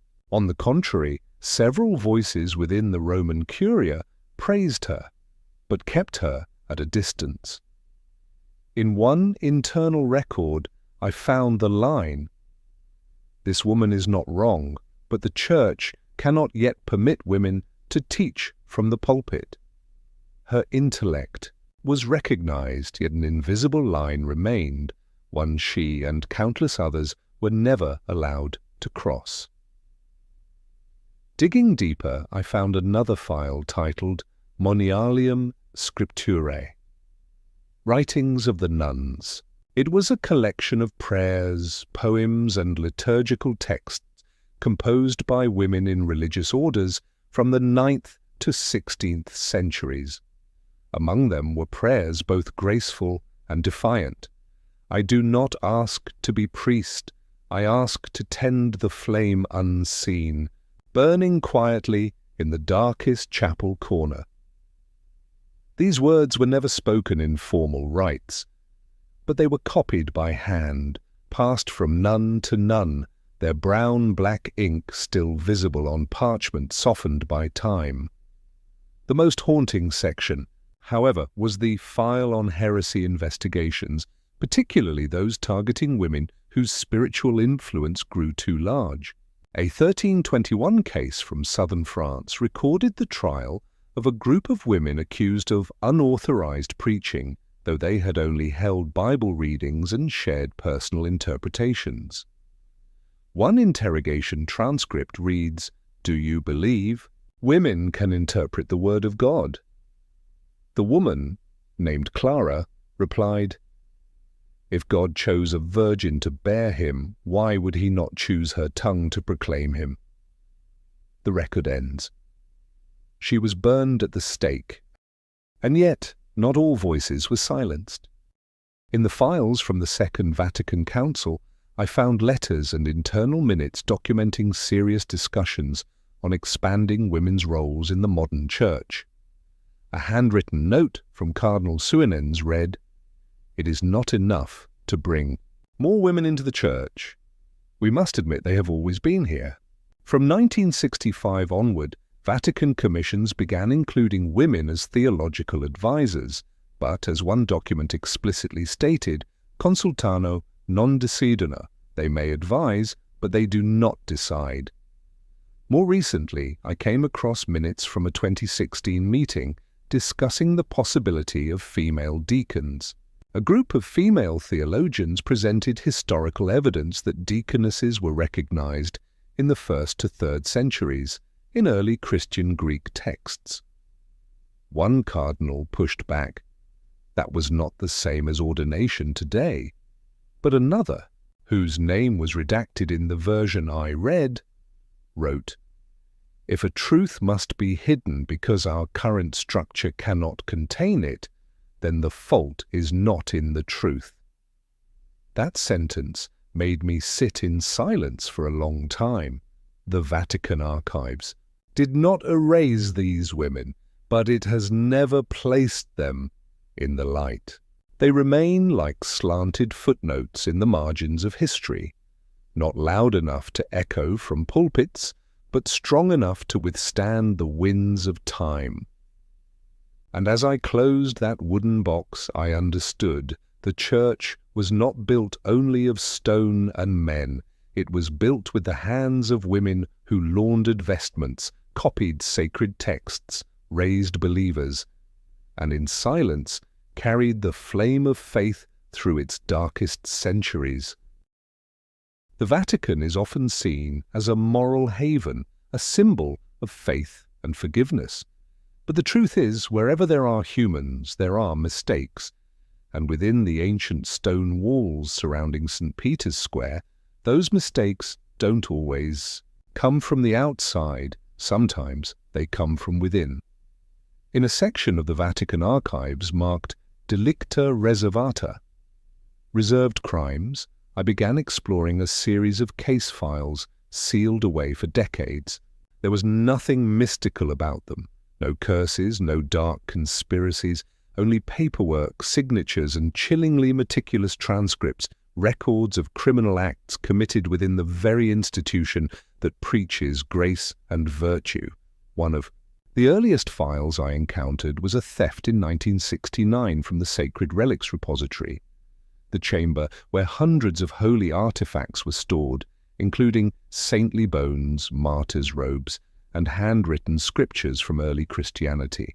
According to the report, a young monk assigned to clean the vault secretly took a small box believed to contain relics of St. Lawrence. He didn't try to sell it. Instead, he kept it in his room, claiming he could hear the saint whisper. In dreams, the Vatican held a closed trial. No journalists, no announcements. The verdict: no criminal prosecution, but the monk was laicized and permanently expelled from Vatican territory.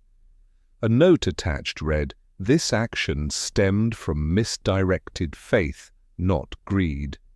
Perhaps that was why mercy prevailed. Another case, far more serious, occurred in 1982. The murder of a teenage boy of Vatican citizenship inside the Vatican gardens, mere meters from the Pope's office.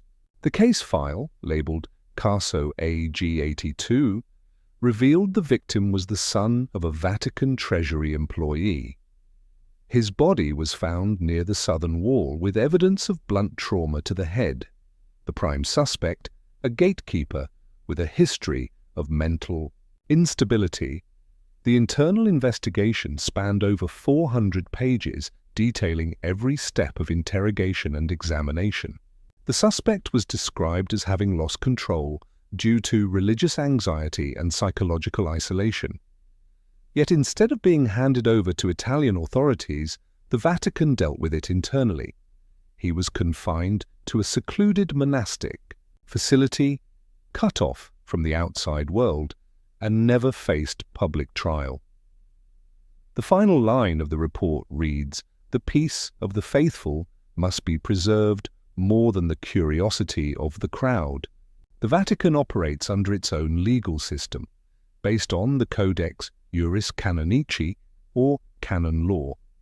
But since the 1929 Lateran Treaty, it has also selectively adopted parts of Italian law, especially in severe criminal cases. Still, jurisdiction remains with Vatican courts, where judges are typically high-ranking clergy or cardinals. In the archives, I came across a list of judges from 1929 to the present, names that appear nowhere in public records, yet wield enormous authority in cases that could shake the Church's moral foundation. Another notable file pertained to suspected money laundering involving the Vatican Bank during 2009-2011. Though touched upon by the press, the documents I saw contained internal account records and transcripts from confidential meetings between bishops and financial advisors. A 2010 report stated plainly there was negligence in monitoring transfers from the Opus account to a bank in Liechtenstein. No formal charges were ever filed, but shortly thereafter the bank's director resigned. No press release, no press conference, just a single note in the minutes of his final meeting.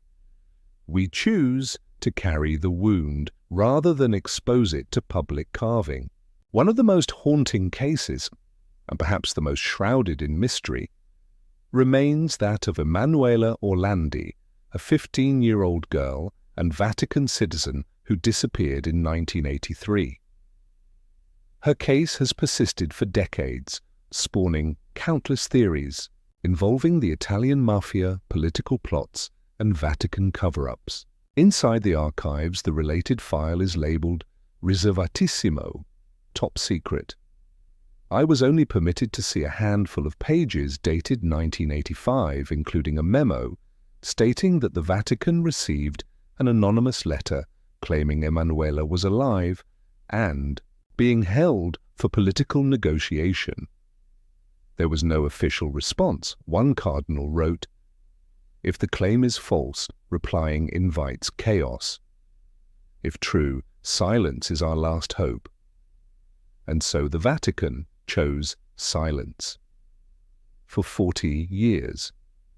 The archives is not a courtroom, but it is where the unspoken judgments are kept, not always to conceal, but because, in a place as small and symbolically immense as the Vatican, every sin becomes systemic. Every failing is not just a personal fall, but a crack in the moral foundation shared by millions, and so the Vatican chooses to handle such matters in shadow, quietly, with law, but without light. If the Vatican is a treasury of faith, then art is the golden key that unlocks the deepest layers of the human spirit. The frescoes on the ceiling of the Sistine Chapel, the marble sculptures, the stained glass windows that narrate the scriptures, through image, all have become etched in the memory of humankind. But what few realize is this: some works of art, sketches, studies, even completed paintings, have never been seen by the public. They remain in silence, hidden within the vaults of the Vatican. One misty morning, I was led down into a quiet basement tucked behind the Vatican museums, a space never included in any guided tour. Beyond 3 iron doors, I found a small vault called Deposito Pittorico Riservato, the reserved painting repository. Here are housed artworks that have not yet been evaluated, have never been displayed, or have been withheld for being incompatible with current theological direction. No one says this aloud, but what I saw inside will stay with me forever. The first rack I approached held an unpublished sketch by Michelangelo, a charcoal figure drawn on darkened paper, reaching out in pain and longing. It resembled the creation of Adam in the Sistine Chapel. But instead of receiving light from God, the figure was surrounded by darkness. A handwritten note beneath the drawing read, "Non è destinato alla cappella, troppo umano." Not intended for the chapel, too human. I wondered, what made a Michelangelo drawing unworthy of the Vatican's walls? Perhaps it expressed something theology fears to face, that humanity is not only a creature to be redeemed, but also one abandoned to despair, not always reaching toward the light. On another shelf were 2 oil paintings signed by Raphael Sanzio, though his signature had been faded over in grey ink. An accompanying study noted that the style of these works was too worldly for the rest of his known body. One depicted a pregnant woman holding a crucifix, a striking image deemed theologically inconsistent, since the Virgin Mary is never portrayed this way. A small annotation beneath read, "Confusione dottrinale," may cause doctrinal confusion. And so a masterpiece was veiled not because it lacked beauty, but because it raised questions. I also came across a painting attributed to Caravaggio, never put on display. It showed St. Peter, not yet an apostle, as a humble fisherman, dirt on his face, gripping a torn fishing net. No divine light, no halo, no sacred symbol, just a tired man at the beginning of faith. Was that why it was withheld? Because it lacked the sanctified image of a purified saint? or because it felt too real. A different folder labeled Iconographia, Contestata, Contested Iconography, listed artworks that had been requested to be removed, covered, or never reproduced. Among them were sculptures of the Virgin Mary portrayed in African and Asian features, created by local artisans during missionary periods. A 1911 Vatican Cultural Council memo noted, "Diversity is part of divine creation, but uniformity is necessary to preserve sanctity." Under that logic, many such statues were never placed upon altars. There was even a special section dedicated to modern art, documenting Vatican decisions to decline exhibitions or collaborations with major artists like Salvador Dalí, Francis Bacon, or Ai Weiwei. A 1950 internal document revealed Dalí had proposed a series of surreal revelations of the saints. Vatican officials responded, "We cannot allow sacred imagery to become obscure visual metaphor." But the Vatican does not destroy these works. Quite the opposite. They preserve them carefully, document each crack, each brushstroke, each layer of pigment, and yet they choose to keep them hidden. Not because the art lacks value, but because in the blinding clarity of theology, what is too human, too raw, too unfinished, may shake a faith that relies on certainty. When I left that vault, I didn't carry images of angels or crucifixes. I remembered only the eyes covered in dust, the eyes of paintings never seen. And I wondered, perhaps what the Vatican withholds from the world is not out of fear of losing belief, but fear of confronting a version of faith still in progress, where saints and sinners, heaven and earth, are still in debate, still unfinished on the canvas. When people think of the Vatican, they think of chapels, prayers, theology, not telescopes. And yet between faith and the cosmos lies a quiet path, often overlooked. The Vatican is home to one of the oldest astronomical research institutions in the world. And within its archives, what's preserved is not just star charts, but a long, intimate history of tension and harmony between heaven and earth, between belief and intellect. My journey began at a small filing cabinet labeled Specula Vaticana, the official name of the Vatican Observatory.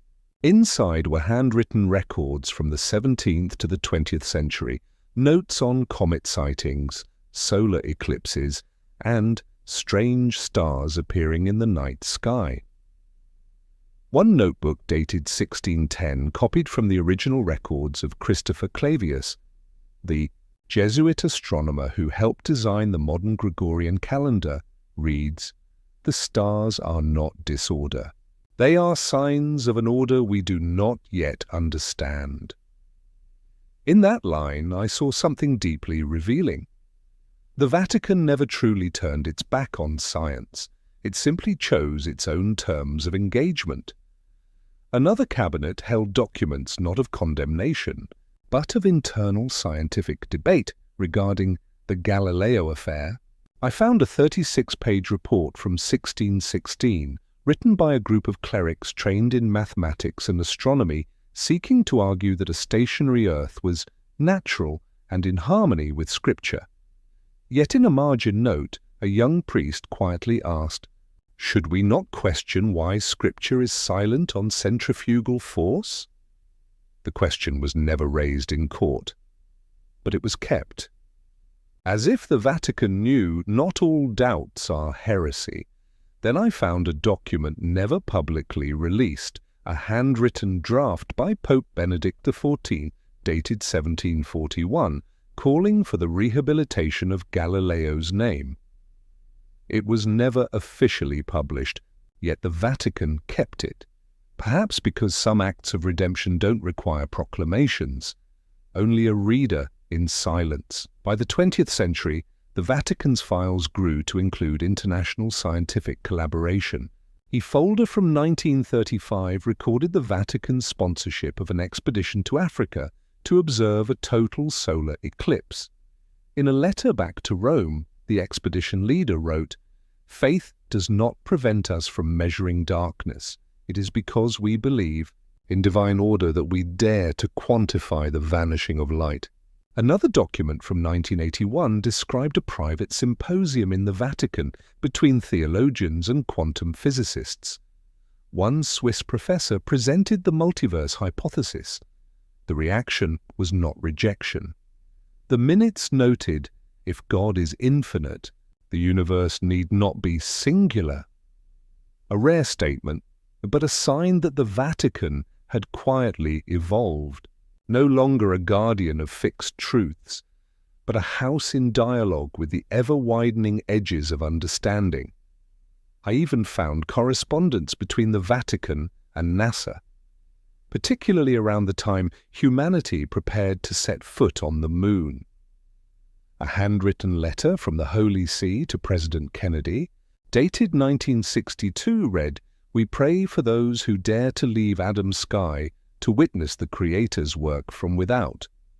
When Apollo 11 succeeded, the Vatican did not hold public celebrations, but in Pope Paul VI's private journal, one line was recorded: "Today, man does not merely gaze upon the heavens, he has touched them." To my astonishment, I also found a copy of a letter from Stephen Hawking to the Pontifical Academy of Sciences dated 1990. In it, he questioned whether God was even necessary in cosmological origins. The Vatican didn't rebut. A theologian wrote in a confidential note, "If God must hide in the gaps of equations, then he is not truly eternal." That admission, never made public, said more to me than 1,000 sermons. Faith, when genuine, does not fear challenge. Today, the Vatican Observatory still operates quietly from Castel Gandolfo. They make no loud declarations. They do not argue with modern science. But in their archives, I saw something even more profound. A faith that does not extinguish reason, but constantly dares it to its furthest boundary, so that when the last starlight fades, something immeasurable may still remain. One late afternoon, as sunlight from the dome of St. Peter's Basilica slanted into the lowest levels of the Vatican archives, I opened a drawer marked Res Diplomaticae ex Oriente et Borea. Diplomatic records from the East and the North.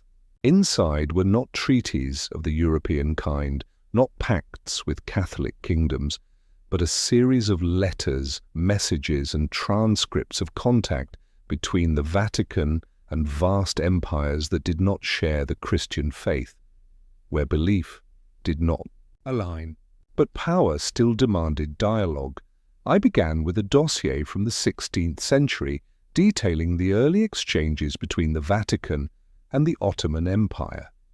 A letter dated 1584, sent by Sultan Murad III to Pope Gregory X, was written in Ottomani, Turkish, accompanied by a Latin translation. In it, the Sultan addressed the Pope as leader of the believers in the triune God and proposed a commercial pact to ensure mutual respect for sacred territories. The Vatican's reply did not reject the proposal. When peace opens the path to prayer, there is no need for the sword of faith. A strange tone, cautious, yet yearning for a shared order between two civilizations, long portrayed as irreconcilable. In another folder from 1713, I found the transcript of a secret meeting between a Vatican envoy and representatives of the Qing dynasty held in Macau. It recorded the Holy See's concern over Emperor Kangxi's decree banning Christianity following the rights controversy. The internal note read, "The court does not reject faith, but rejects the denial of Chinese rights. We may withdraw the decree if it does not harm sacred doctrine." No agreement was reached, but the dialogue itself revealed that the Vatican had come to recognize bringing faith into another culture required humility, not dogma.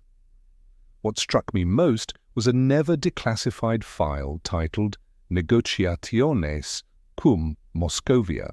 It contained records of secret efforts from the 17th to the 19th centuries to establish relations between the Vatican and the Russian Tsars.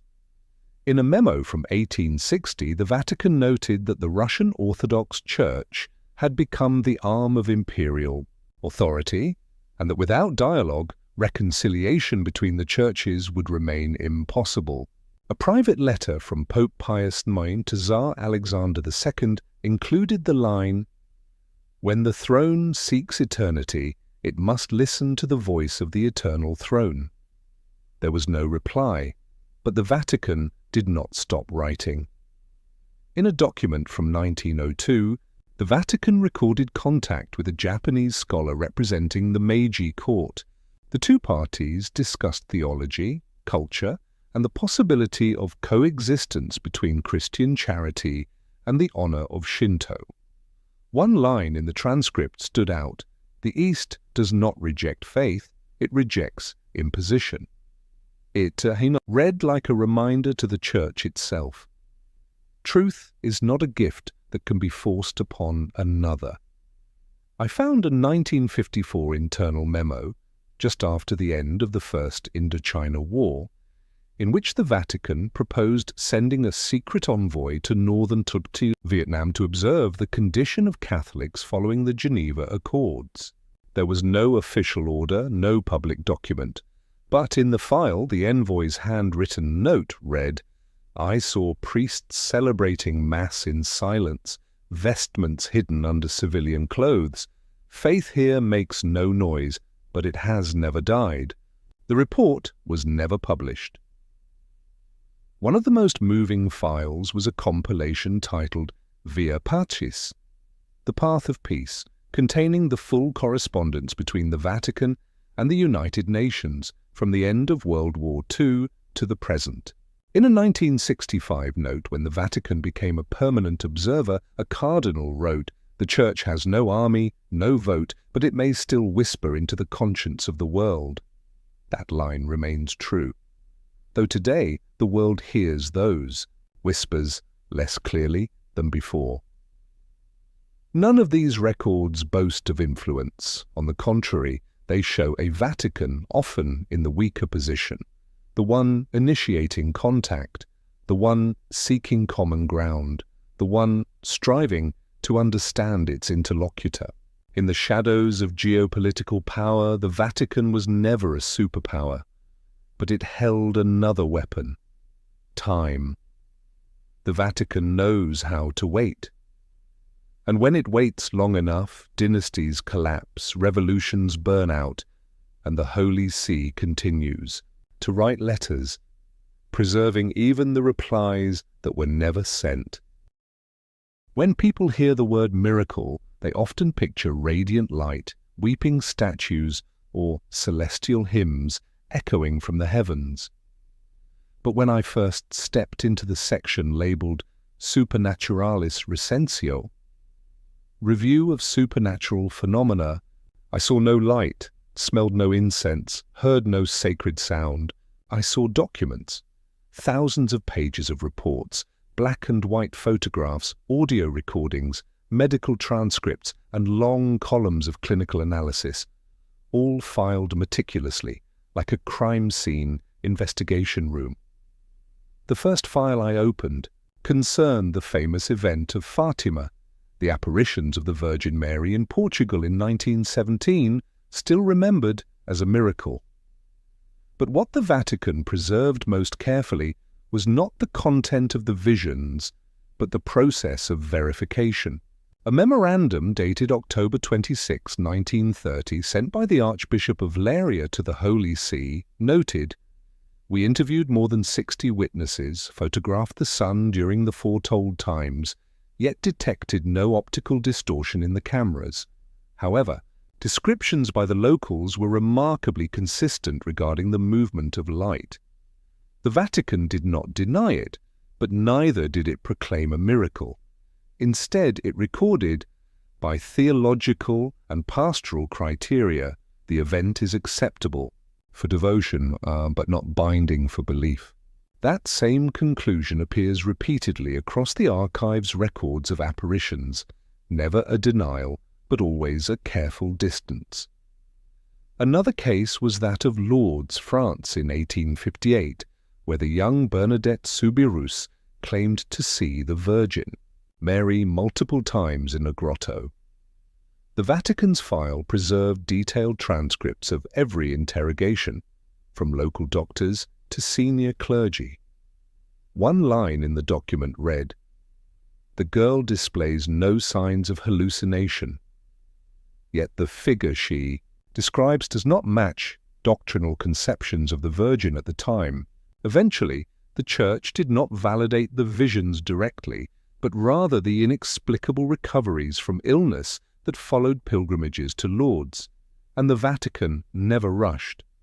In another file, I read about the 1973 apparitions in Akita, Japan, which were not officially recognized by the Holy See until over 20 years of investigation had passed. Doctors, psychologists, theologians were dispatched, and each step was accompanied by internal reports. One particularly telling note read, "The weeping statue of the Virgin is chemically verifiable, but scientifically inexplicable." This does not make it a miracle, it makes it worthy of monitoring. Then I found a striking registry called Causae Rejectae, rejected cases. In it were hundreds of reports deemed fabricated, exaggerated, or lacking supernatural merit. There were photographs of statues dripping water due to plumbing leaks, audio recordings traced to human manipulation, witnesses who later retracted their claims. In one Latin American case, the supposed visionary confessed to having been paid by a pilgrimage group. The Vatican report simply stated, "Secular motivation, file closed." Another part of the archive held cases of unexplained healings. The Vatican maintains an independent medical panel called Consulta Medica, which evaluates every supposed miraculous recovery. One file from 2002 described a Parkinson's patient who fully recovered after praying to Blessed John Paul II. The attending physician confirmed it. Still, the Vatican noted 5 additional years of observation required to rule out natural remission. No haste, no sentimentality, just a process as rigorous as any clinical trial. One small file I stumbled upon bore the name Aurora Messina, a 17-year-old girl in Italy who in 1966 claimed to receive nightly divine prophecies during full moons. Crowds gathered at her home, but internal Vatican notes stated, after 7 months of observation, no objective evidence was found. The divine voice in her room was ultimately traced to a hidden speaker installed under her bed by her brother, who later confessed he only wanted to protect the faith of the villagers. The case was sealed with a red stamp. Deception for notoriety. But perhaps the most haunting file was one without a date, titled Lux Inter Cecos, Light Among the Blind. It contained a testimony by an elderly priest living in a mountain monastery in Switzerland. He claimed to have seen a glowing child in the snow one night, but when he approached, it vanished. He did not ask for recognition. He simply asked the Holy See to record his account, so that if anyone else ever sees it, they will not think themselves mad. The Vatican neither rejected nor affirmed it. One line from the examiner's note read, "Silence is the only way to preserve the sacred." The Vatican does not chase wonders. It observes, it doubts, it measures every tear from a statue, every unexplained light, every whispered prayer in the fields. And in that silence, it chooses to preserve what it does not yet understand, not to display, but to remind itself that if God truly reveals himself, he will not need trumpet blasts or headlines. He will arrive in moments no one expects and no one hears, except for those patient enough to wait, as the Vatican has done for centuries. I never meant to seek out the prophecy of Saint Malachi. For many within the Vatican, that name evokes more discomfort than reverence. Yet one day, while I was researching documents related to early 17th century councils, I stumbled upon a thin file tucked inside an unrelated dossier. Its cover was marked simply De Prophetia Malachiae, unpublished version. Inside was a handwritten copy dated 1595. The same year the prophecy was first printed in Rome by Father Arnold de Wyon in his work Lignum Vitae. The reason the Vatican preserved this manuscript was not out of belief, but to monitor how it spread. A margin note by Cardinal Baronius read, "The people are enamored with this prophecy as if it were a fifth gospel, but faith built upon fear is not faith." The prophecy of St. Malachi is said to have been written by the Irish Archbishop Malachi O'Morgair during a pilgrimage to Rome in 1139. In it, he listed 112 Latin mottos, each meant to correspond to a future pope from Celestine II up to the very last, who, it is said, would witness the fall of the Holy City and the Day of Judgment. In the Vatican archives, I found an internal table, never made public, mapping each prophetic phrase to an actual pontiff. Some were eerily accurate. Lumen in Caelo, light in the sky, was linked to Pope Leo III, whose coat of arms bore a radiant star. Pastor Angelicus, the angelic shepherd, fit Pius X, revered for his spiritual life. But the further down the list, the weaker the connections. Ultimately, a Vatican memo from 1978 concluded, "This is the effect of reading backward. People assign meaning to what has already passed, not what is to come." Still, what prevented the Vatican from outright denouncing the prophecy was the final line, "In persecutione extrema SRA sedebit Petrus Romanus." In the final persecution of the Holy Roman Church, Peter the Roman shall sit upon the throne, and then the city of 7 hills shall be destroyed, and the dreadful judge will judge his people. Then came 2013. Pope Benedict XVI resigned. The first papal abdication in 6 centuries. His successor, Jorge Mario Bergoglio, who took the name Francis, born in Buenos Aires but of Italian descent, Roman blood. Though no pope has taken the name Peter II, the Vatican suddenly received hundreds of letters from the faithful around the world, all asking the same thing: is this the final pope? One internal document I found recorded a meeting of the cardinals in 2014, just months after Francis's election. During it, a young bishop expressed concern that this prophecy is being weaponized to fuel apocalyptic anxiety and undermine reform. The dean of the college replied simply, "The Church does not fear the end. We only fear that people stop living for tomorrow." Another file titled Legendum non publicandum, to be read, not published, documented a Vatican commission that had once investigated the true origins of the prophecy. Several scholars argued the entire text was written in the late 16th century to support specific candidates in a papal conclave.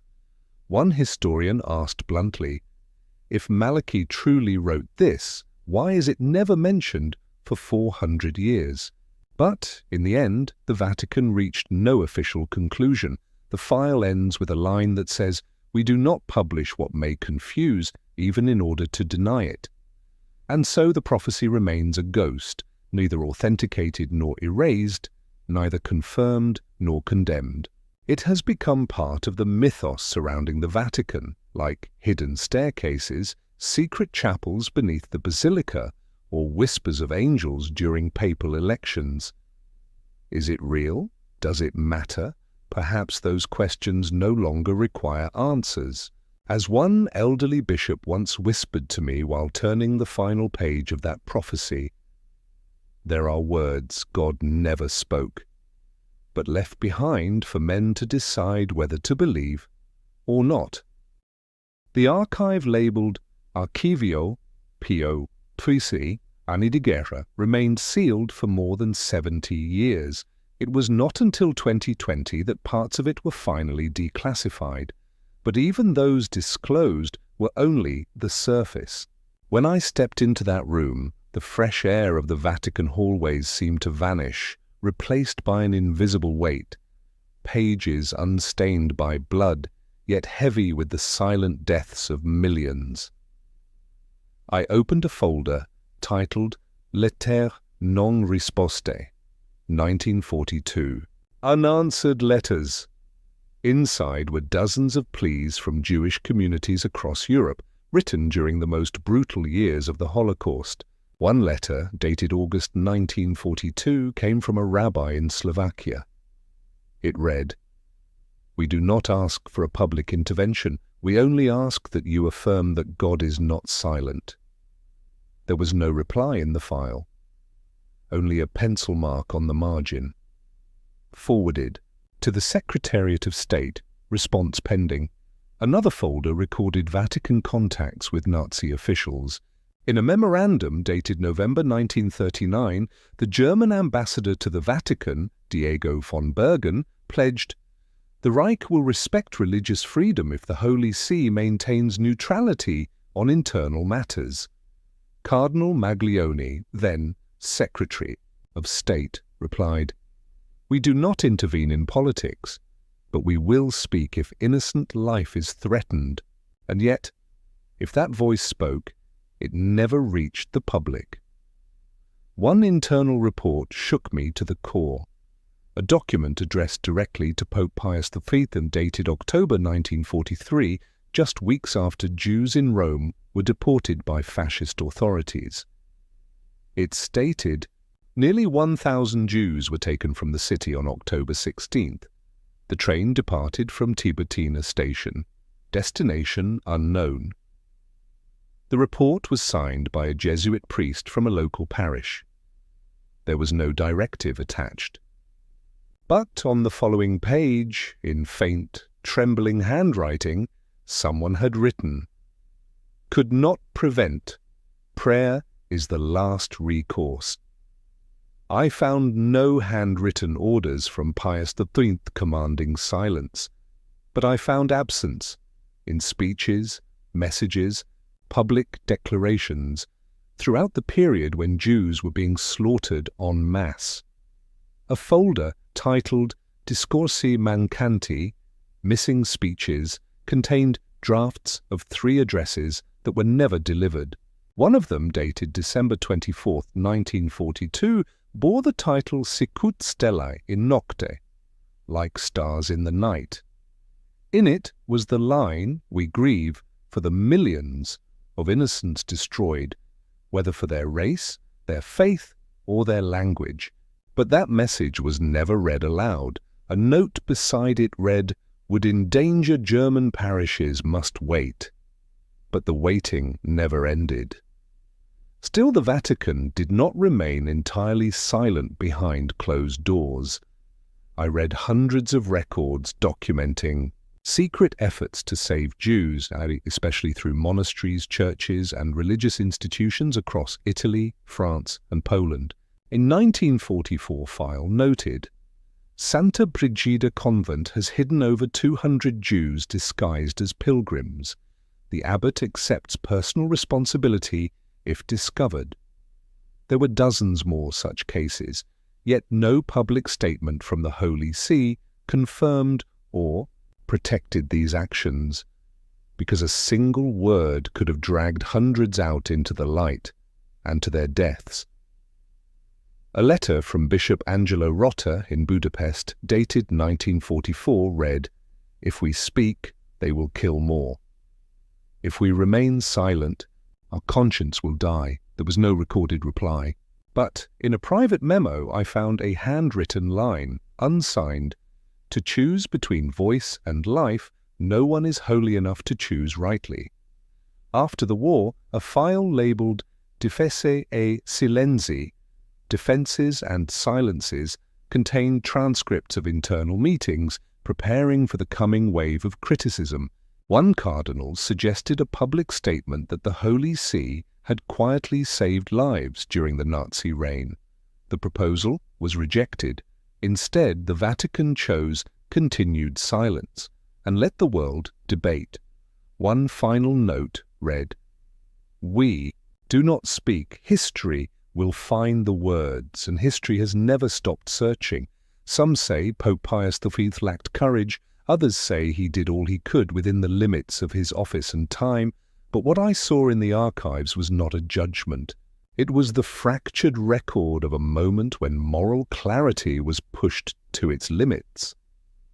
There were no heroic proclamations, no apologies, only the lingering truth of a cold reality. Silence, whether born of fear or strategy, leaves an echo that cannot be erased." After hundreds of hours of reading, turning page after worn page, deep beneath the earth where no bells ring and no candles flicker, I began to ask myself, why does the Vatican keep all of this?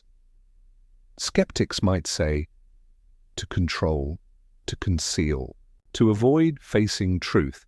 But if that were all, why not destroy it long ago? Why preserve, with such care and precision, every internal memo, every unanswered plea for help, every draft of a speech never spoken? I gradually came to understand the Vatican doesn't merely preserve truth, it preserves the complexity of truth. In those archives, there are no justifications, no blatant lies. There are gaps, silences, half-told stories.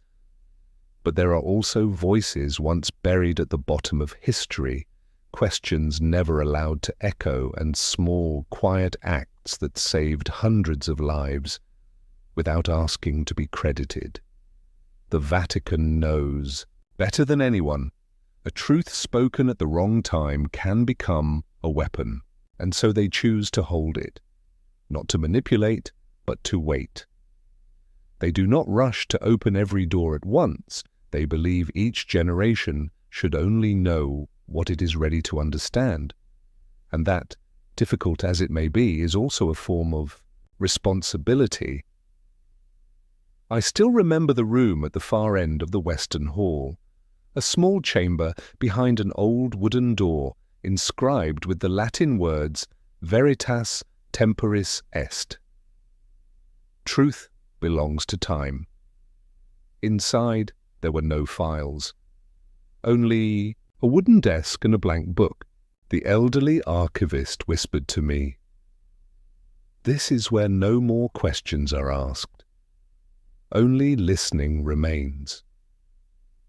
I sat there, not to write, but to reread in silence every chapter I had encountered. From secret meetings with emperors to hidden works of art, miracle investigations, Vatican silence during World War II, the role of women, of science, of rituals never performed, all flowing like an invisible current through millennia. I did not leave with answers, but I did leave with a certainty. The Vatican archives is not where truth is buried, but where truth is protected from oversimplification. Truth does not always comfort.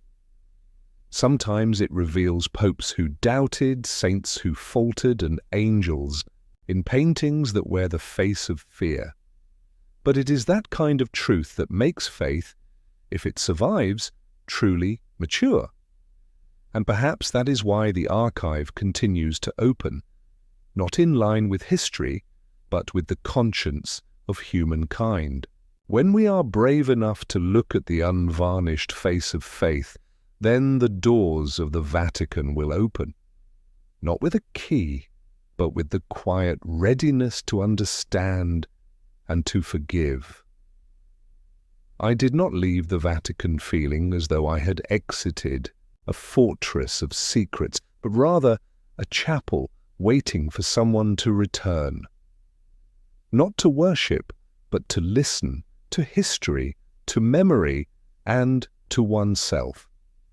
If what you've just heard feels like more than a story, if it feels like a door quietly opening to something deeper, if you believe truth does not always lie on the surface, and that sometimes silence is its own form of storytelling, please consider supporting this channel by clicking subscribe, not just to walk with us through the journeys ahead, but to help keep this kind of deep storytelling alive in a world crowded with noise.